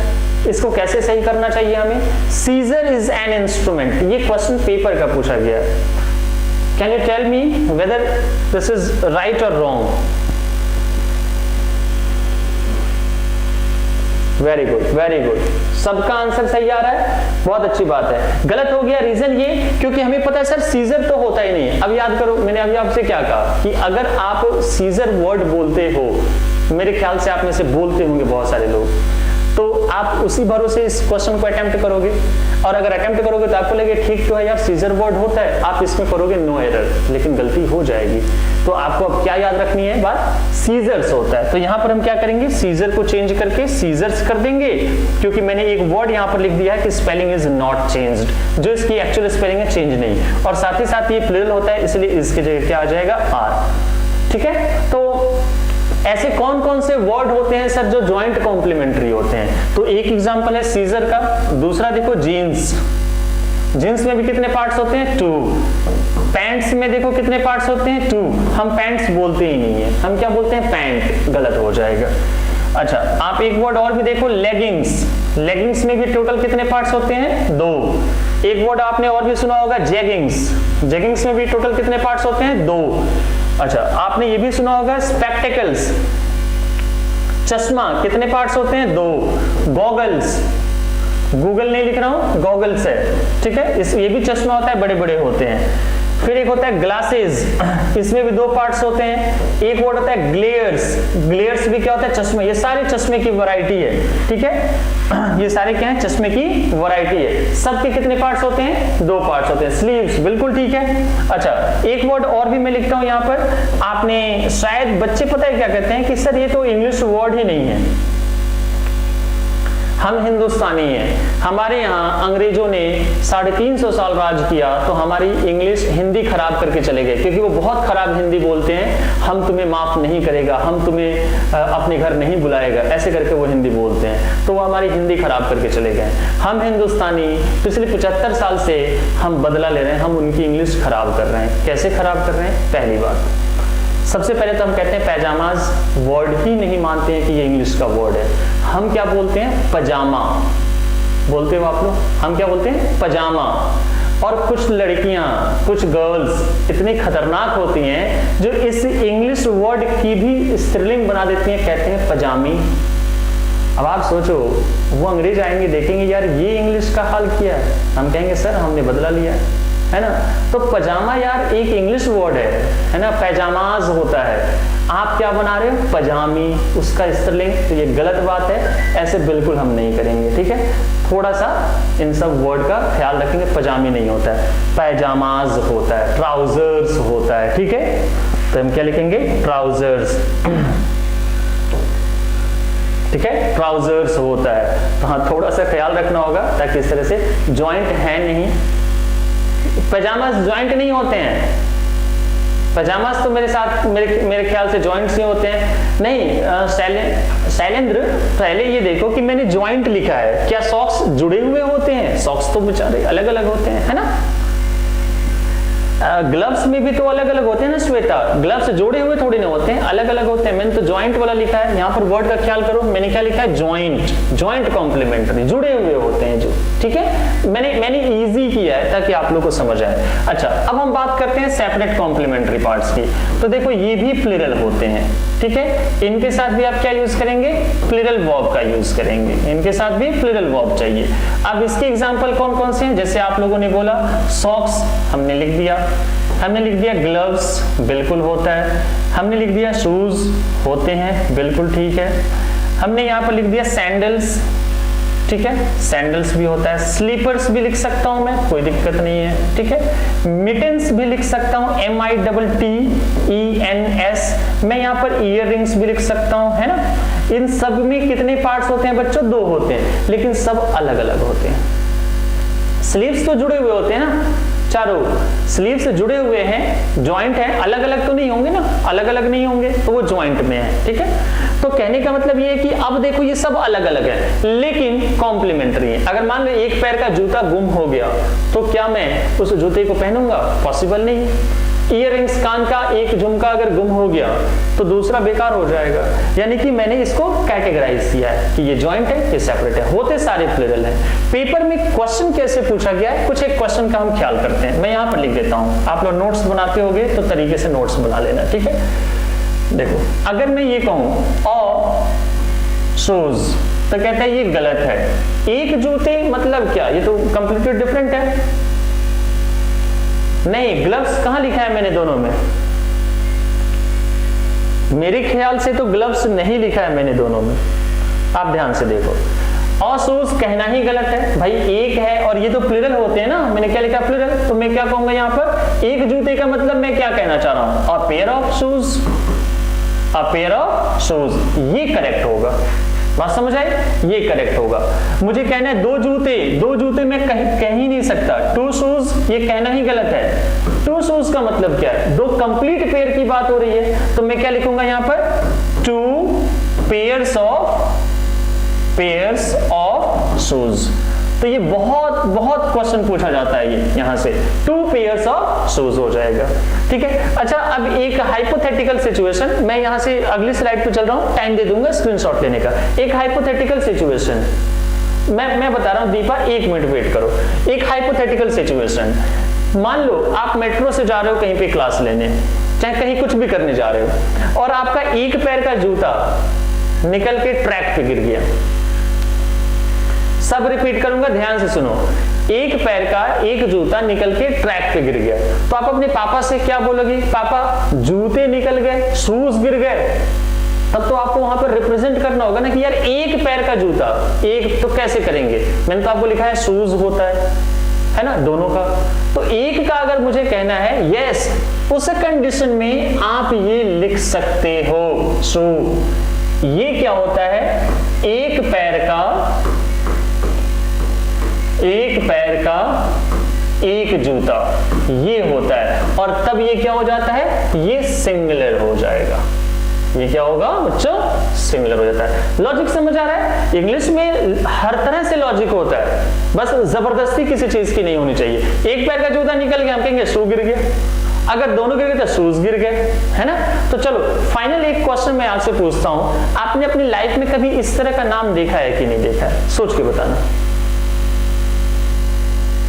बता रहा हूं अश्विनी, थोड़ा सा वेट करो, सब सारे डाउट्स क्लियर कर रहा हूं, टेंशन मत लो। आपने कभी अपनी लाइफ में ऐसे देखा है कि नहीं, मैं एक हाइपोथेटिकल नेम ले रहा हूं, हीना ले लो, हैप्पी ले लो, कुछ भी ऐसा नाम आपके आसपास गांव मोहल्ले शहर में, और फिर ऐसे लिखा क्या होता है, शू सेंटर।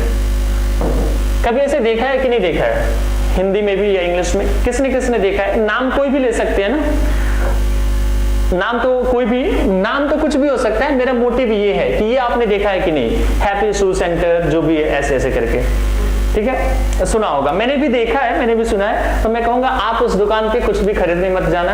क्यों, क्योंकि देखो उसने दुकान का नाम क्या लिखा है, हैप्पी शू सेंटर का मतलब ये है कि वो एक पैर का एक जूता बेचता है। बात समझ आ रही है, वो कितना जूता बेचता है, मतलब लिख रखा है उसने शू सेंटर। शू सेंटर मतलब एक ही पैर का देगा, दो पैर का नहीं देगा।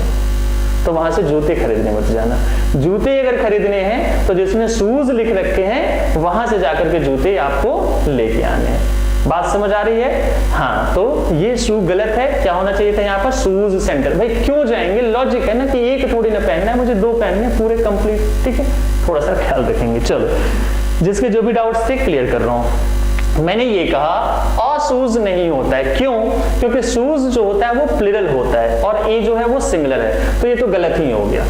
अब मुझे कहना है कि मैंने एक जूते खरीदे, तो एक जूता का मतलब क्या होगा, कंप्लीट पेयर की बात कर रहा हूं ना, तो मैं क्या कहूंगा, अ पेयर ऑफ शूज, एक complete pair, a pair of shoes. मुझे दो जूते मैंने खरीदे, मान लो कि एक नाइकी का खरीद लिया, एक रिबॉक का खरीद लिया, तो दो जूते थोड़ी कैसे खरीदे, दो कंप्लीट पेयर खरीदे, तो मैं टू शूज नहीं लिखूंगा, टू शूज लिखना गलत हो जाएगा, मैं वहां पर कंप्लीट पेयर की बात कर रहा हूं, तो मैं क्या लिखूंगा, टू पेयर्स ऑफ शूज। बात समझ आई। अच्छा, किसी और का और भी डाउट था, एक बार बताएंगे कि किसको किसको क्या क्या डाउट, ये जो डाउट था क्लियर हुआ या नहीं हुआ। ASH, आशीष, आसना, क्या नाम हो सकता है, एक बार जो भी है बता देंगे। श्वेता, आपका जो डाउट था क्लियर हुआ या नहीं हुआ, यस और नो, क्लियर हुआ, क्लियर हो गया सबको, चलो अच्छी बात है। तो ये आपका पेयर नाउन का भी पार्ट कंप्लीट हो गया।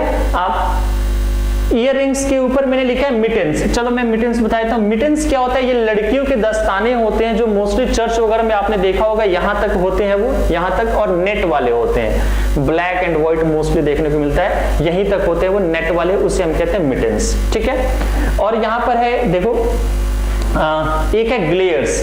ग्लेयर्स एक वैरायटी ऑफ स्पेक्टिकल्स होता है, चश्मा होता है। जैसे अभी जो मैंने पहना है ये भी तो एक चश्मा है, अभी मैं बड़े बड़े ऐसे गोल पहन लूं वो भी चश्मा है। एक होता है विदाउट फ्रेम होता है, सिर्फ ग्लासेस होती हैं, वो भी चश्मा है। तो ये सारे चश्मे की वैरायटी है, spectacles, goggles, glasses, glares, GLARES, ये सब चश्मे की वैरायटी है। I hope this is also very clear to you. Fine, so we move forward, हम आगे चलते हैं। ठीक है, हम आगे चलते हैं।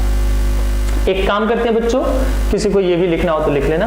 एक काम करते हैं, नाउन नंबर जो मैं अभी आपको पढ़ा रहा हूं, ये नाउन नंबर मैं यहीं पे रोकता हूं। ठीक है, क्योंकि आपको पता होगा कि आपके पेपर में 8 to 10 मार्क्स के वोकैब्स भी आते हैं। तो हम अभी 20 मिनट्स वोकैब्स करेंगे और आज के बाद हर क्लास में मैं आपको 15 से 20 मिनट वोकैब्स पढ़ाऊंगा। Do you agree with me? आप पढ़ना चाहते हैं वोकैब्स? क्या आप पढ़ना चाहते हैं वोकैब्स? बताएंगे आप लोग? फाइन फाइन, चलो तो अभी हम वोकैब्स पढ़ेंगे।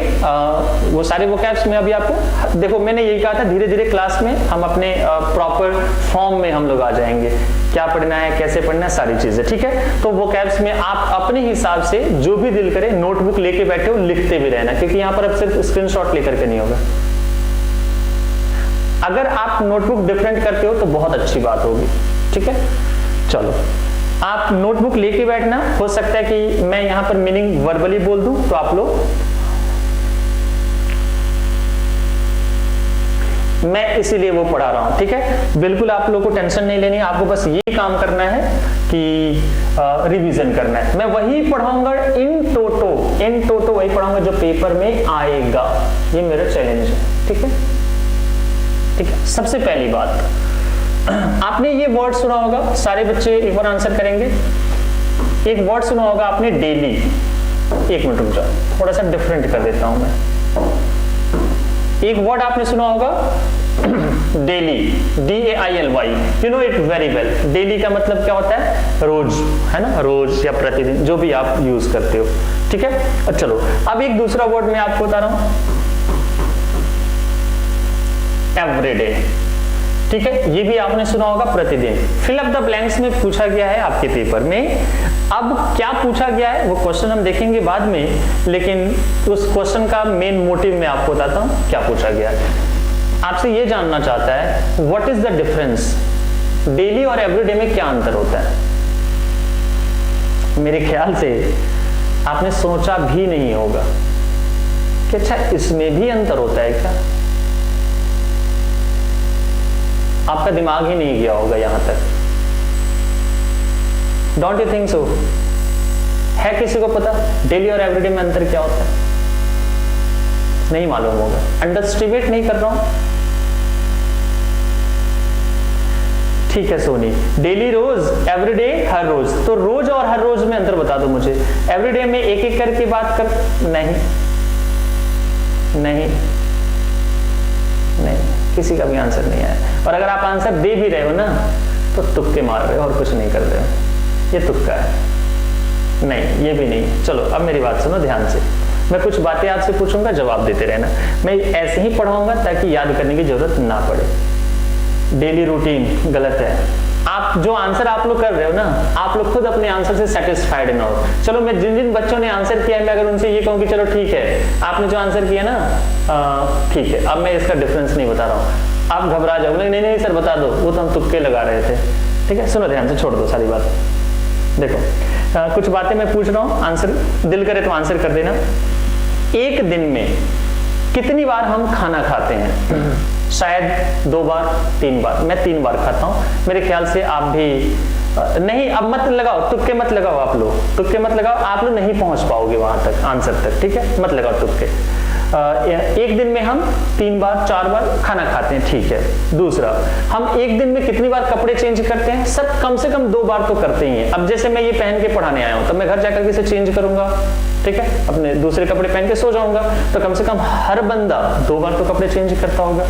चलो आज के जमाने में हम एक दिन में कितनी बार आईना के सामने जाते हैं? बहुत बार। सर आईना हर जगह लेके नहीं जा सकते, लेकिन मोबाइल का सेल्फी फ्रंट कैमरा जरूर हम ऑन करके देख लेते हैं कि कैसा लग रहा हूं, चाहे कैसी लग रही हूं, ये हम करते हैं। ठीक है, गलत है आंसर, मत करो। अब आप अटेम्प्ट आप लोग, ठीक है, ये हमने कर लिया। हम एक दिन में कितनी बार अपनी उंगलियों को अपने बालों से होके गुजारते हैं? Many a time.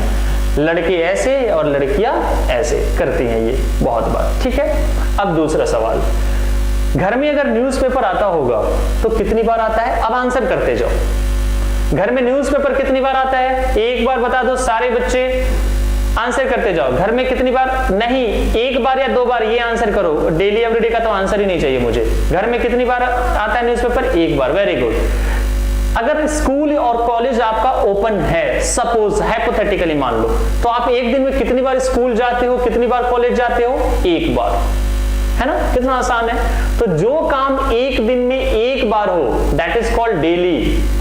जो काम एक दिन में 1 बार होता है उसे डेली कहते हैं, और जो काम एक दिन में 1 से ज्यादा बार होता है उसे एवरीडे। यही कारण है हमारे घर में न्यूज़पेपर एक दिन में 1 ही बार आता है, यही कारण है कि हम कहते हैं उसे डेली न्यूज़पेपर। कभी सुना है किसी के मुंह से everyday newspaper? Impossible.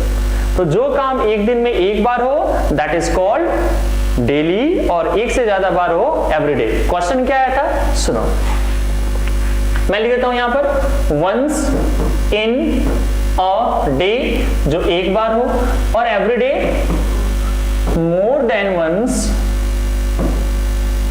Once in a day, 1 से ज्यादा बार हो एवरीडे। पेपर में क्वेश्चन क्या पूछा गया था? देखो, आई गो टू स्कूल एवरीडे। आज तक आपने ऐसे यूज भी किया होगा और सोचे यार wow nice English. Right or wrong बताएगा कोई? इट्स करेक्ट और इनकरेक्ट बताएंगे आप लोग? क्या करना चाहिए? स्कूल कितनी बार हम जाते हैं? भाई 1 ही बार तो जाएंगे एक दिन में। Yes, I take bath daily और एवरीडे। तो सर गर्मियों में तो एवरीडे, सर्दियों में आप बता दो जो 3-4 दिन में 1 बार हो, है ना? तो ये भी लॉजिक होता है। तो यहां पर क्या करना चाहिए? I go to school daily.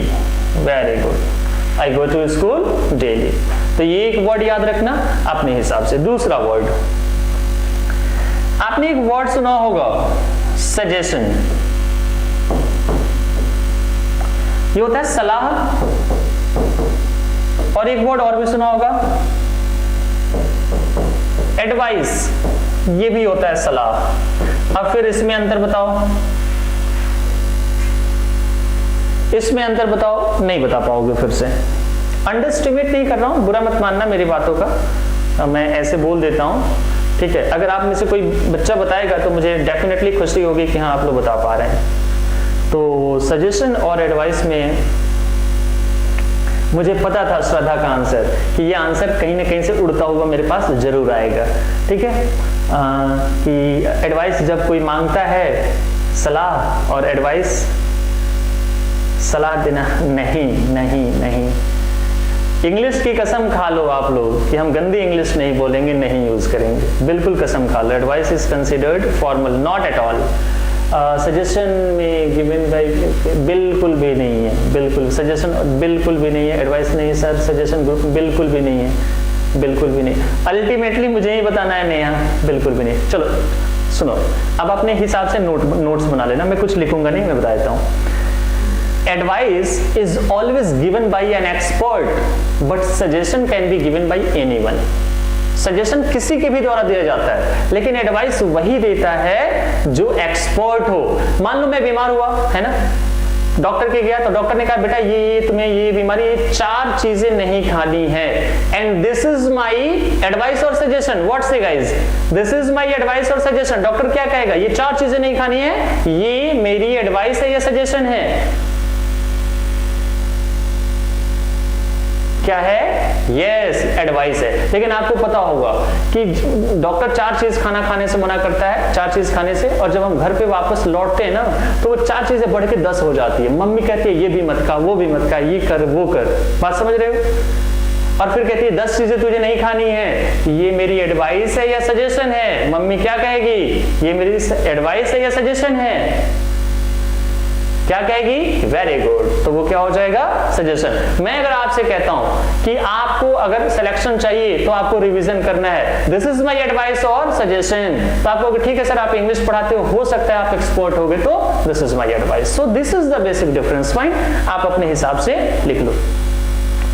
Very good, आप अपने हिसाब से नोट्स बना लो, ठीक है? अगला वर्ड बताता हूं, तब तक कितनी देर में आप लिख लो, मैं आपको 1 मिनट का टाइम दे रहा हूं। Advice is given by an expert while suggestion can be given by anyone. Use तो करो यार, आप कल को इंग्लिश जब बोलो यूज करो, जिसको नॉलेज होगी ना देखता रह जाएगा आपकी तरफ कि लड़के ने क्या, स्टूडेंट ने क्या गजब का वर्ड यूज किया है, कितने समझदारी से वर्ड यूज किया है। आपको भी खुशी होगी, स्पिरिट आएगा अंदर से कि वाओ, और लोग देखेंगे कि आप जितने तरीके से वर्ड को डेकोरेटिवली लिखते हो, जिस तरीके से आप बोलते हो ना, मजा आ जाएगा आपको। एक बार कोशिश तो करो यार। Expert advice in KBC, nice Tanu, very good. चलो अगले वर्ड पे चलते हैं हम। कुछ आपको इनफॉर्मल वर्ड भी बता रहा हूं, please repeat suggestion. Suggestion can be given by anyone, suggestion कोई भी दे सकता है, लेकिन एक्सपर्ट हमेशा एक एडवाइस जो होता है वो हमेशा एक एक्सपर्ट लोग ही देते हैं, ठीक है? सजेशन कोई भी दे सकता है और एक्सपर्ट देंगे हमेशा एडवाइस, ठीक है? क्या बताना था? एक दो इनफॉर्मल वर्ड हम देखते हैं। इनफॉर्मल वर्ड का मतलब ये देखो, एक वर्ड होता है लैड, मेरे ख्याल से ये वर्ड मैंने आप लोगों को पढ़ाया है। एक होता है लैस,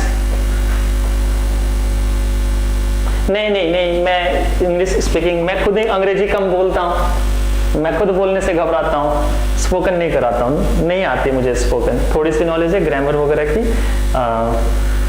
सरकारी नौकरी की तैयारी कराने के लिए। Very good. और इसको बेहतर बनाएंगे, लैड का मतलब होता है छोरा, लैड मतलब छोरा, और लैस का मतलब छोरी। लैड मतलब छोरा और लैस मतलब कोई बात नहीं, लैड मतलब छोरा और लैस मतलब छोरी, ये वर्ड होते हैं, ठीक है? ठीक है, और आगे देखते हैं वर्ड कुछ। अच्छा एक चीज देखो, आई का मतलब क्या होता है? आप कहेंगे आंख, मैं कहूंगा ठीक है, फिर मैं कहूंगा अच्छा पूजा को पता है गैल पैल पढ़ाया था। 1 मिनट आप लोग रुको यार, कहाँ गया? 1 मिनट रुको आप लोग। हेलो, हाँ हो गया, क्लास में बनी हम, 8 से 10 क्लास हो रहा है। हाँ रोहिणी बनी अभी हम, क्या बात नहीं करूँ? हाँ ये सब ना घरे गई रहनी है, घरे आके खाना पीना खा के दिने सब नहीं पहुँच गई रहनी है। हमारे सुख के दिन है, अब मंगल के दिन है, राति का 8 से 10 क्लास हो रहा है रोहिणी में, तो हाँ तो गया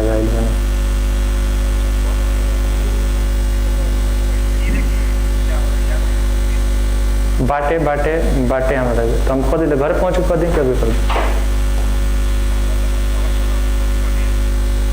ठीक हम कर देते हैं। 1 महीना के 1.5 GB 2 GB, 1 GB 1.5 GB 2 GB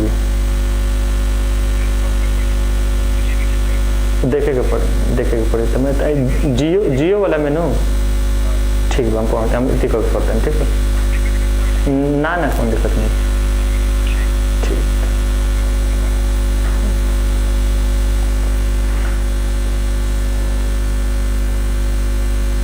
हाँ सॉरी गाइज, वो एक इम्पॉर्टेंट कॉल थी इसलिए मुझे रिसीव करना पड़ा। क्या बता रहा था मैं आप लोग पढ़ा रहा था आई, यस। तो आई मतलब होता है आंख, ये दुनिया को पता है, लेकिन आई का एक और भी इसकी एक और भी मीनिंग होती है जो होती है देखना। आई का मतलब होता है देखना, आई, आइड, आइड, आइंग, आइज होता है, ठीक है? तो ये नॉर्मल देखना होता है, ठीक है? समझते जाओ ये क्या होता है, देखना, ठीक है? एक वर्ड और भी होता है वॉच। वॉच मतलब क्या होता है? ध्यान से देखना, ध्यान से देखना, ठीक है। एक होता है सी, सी मतलब होता है नॉर्मल देखना, मतलब ध्यान से नहीं, नॉर्मल देखना। मैं लिख देता हूं यहां पर नॉर्मल देखना। नॉर्मल देखने का मतलब यहां पर यह है कि एफर्टलेस,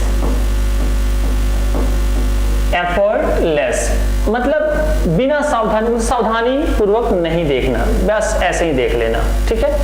आप याद करो, हम जब बिना सावधानी पूर्वक देखते हैं तो उसे हम कहते हैं सी, लेकिन जब हम थोड़ा सा ध्यान से देखते हैं तो हम कहते हैं वॉच। हम मूवी देखते हैं, ध्यान से देखते हैं तो हम क्या कहते हैं? वॉच। नॉर्मल देखना होता है साक्षी, नॉर्मल देखना होता है, ठीक है। बता रहा हूं, टेंशन मतलब मेरी बात तो सुनो आप लोग, लेट मी फिनिश, कंप्लीट होने दो, पूछने के लिए रहेगा ही नहीं कुछ आपके पास, सुनते जाओ बस ध्यान से। तो जब हम ध्यान से देखते हैं वॉच, जब एम ही देख लेते हैं बिना ध्यान के तो क्या होता है? सी। यही रीजन है कि हम अपने घरों में कभी भी सी मैन नहीं रखते हैं, क्योंकि सी मैन रखेंगे तो कहेगा बिना ध्यान के देखेगा, हर दिन चोरियां होगी। हम अपने घरों में, सोसाइटी में क्या रखते हैं? वॉचमैन। क्यों रखते हैं? क्योंकि ये ध्यान से देखेगा, क्योंकि ध्यान से देखने वाला आदमी हम कहते हैं वॉचमैन, ठीक है। फिर एक वर्ड आता है अपने पास लुक। लुक का मतलब देखना नहीं होता है, ध्यान रखना, there is a lot of difference. थोड़ा सा अगर माइन्यूट अगर आपको हिंदी की नॉलेज है तो आप देखना, इसकी मीनिंग होती है दिखना, इसकी मीनिंग होती है दिखना। दिखना और देखने में अंतर है। अगर आप स्मार्ट दिख रहे हो तो हम क्या कहते हैं? ये लुक स्मार्ट। आप स्मार्ट देख रहे हो या आप स्मार्ट दिख रहे हो? ये लुक नाइस। बात समझ आ रही है? तो लुक का मतलब होता है दिखना, ठीक। अब अगला वर्ड स्टेयर। स्टेयर का मतलब क्या होता है? लगातार देखना। स्टेयर का मतलब होता है लगातार देखना। लगातार देखने का मतलब क्या है कि किसी की तरफ आप ऐसे नहीं होते हैं एकदम बिल्कुल नजर गड़ा करके देखते रहते हो, उसे हम कहते हैं स्टेयर। और फिर एक वर्ड आता है ओगल। ओगल का मतलब होता है घूरना। ओगल का मतलब होता है घूरना, वो भी देखना है, ठीक है। आशीष, आपने जो क्वेश्चन पूछा है, मुझे पता है आप ये जानना चाहते हो कि वहां पर लुक की मीनिंग क्या है ना? एम आई राइट? आप ये कहना चाहते हो ना कि जो मैंने आपको बताया कि लुक मतलब देखना नहीं होता है, अलग कुछ होता है, तो मतलब आपका पॉइंट बेसिकली वही है ना? हाँ या ना बता दो आशीष, आशीष है जो भी यह है ना। लेकिन नहीं, आप ध्यान से देखो आपने क्या लिखा है। आपने लिखा है look at. There is a lot of difference between look at and look. Look at एक फ्रेजल वर्ब होता है जिसकी मीनिंग अलग होती है। अश्विनी, क्लियर हुआ? वो आपने सिर्फ लुक नहीं लिखा है, आपने लिखा है लुक एट, और लुक एट एक फ्रेजल वर्ब होता है। लुक अप भी होता है, लुक अपॉन भी होता है, लुक एट भी होता है, लुक ऑन भी होता है, लुक फॉर भी होता है, बताऊंगा प्रेपोजिशन में, ठीक है। नॉर्मल होता है पूजा, आई का मतलब भी होता है नॉर्मल और सी का मतलब होता है नॉर्मल। किसी बच्चे ने कमेंट किया है कि आई का मतलब क्या होता है? निगरानी करना। हम कहते हैं ना कि हाँ नजर रखो उस पर, वो वाला देखना होता है, ठीक है। ओगल मतलब होता है घूरना। अच्छा, और भी देखो, लीर, LEER। लीर का मतलब थोड़ा टेक्निकल वर्ड लिखना हो ताकि आपको ज्यादा बेहतर समझ आएगा। लीर का मतलब होता है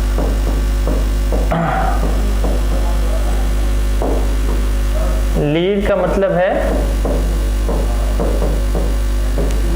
आंख लड़ाना। You better understand this word, isn't it? अच्छे तरीके से समझ आया होगा। लीड का मतलब होता है आंख लड़ाना, बहुत अच्छे से सबको समझ आया होगा, है ना? होता तो देखना ही है, लेकिन देखने की मीनिंग देख रहे हो बदल गई। फिर एक वर्ड आता है आस्केंस।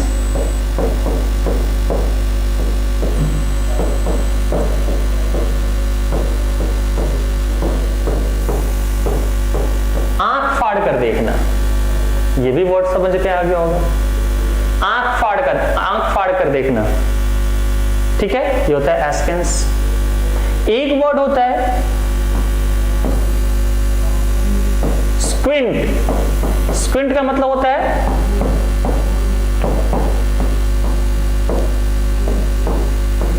तिरछी नजर से देखना। सब तो देखना ही है, बात समझ आ रही है? तो देखने की आपके पास बहुत सारे वर्ड्स हो गए, आपको किस सेंस में कौन सा यूज करना है वो सेंस पर डिपेंड करता है, ठीक है। सर आई में सी बता दिया पूजा मेरे ख्याल से सोनी। सर आई का मीनिंग तो पार्ट ऑफ बॉडी हुआ ना, आंख, बट आपने बताया मैंने ये कहा कि आई की दो मीनिंग होती है सोनी या सोनिया जो भी है, दो मीनिंग होती है, एक होता है आंख और एक होता है देखना।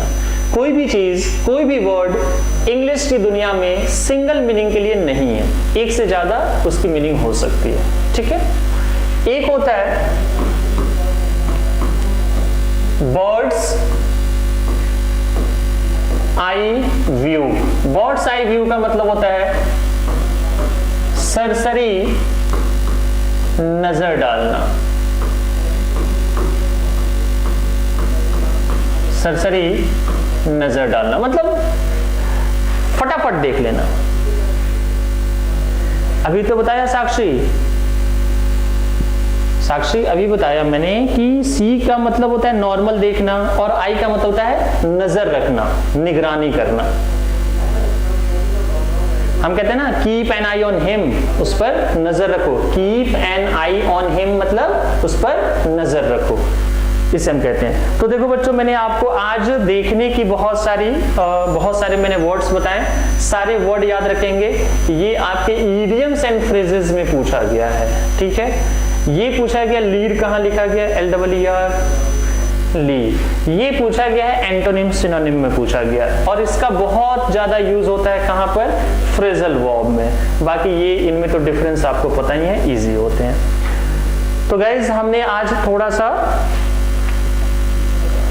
हाँ होता है, बिल्कुल प्लूरल होता है इसका।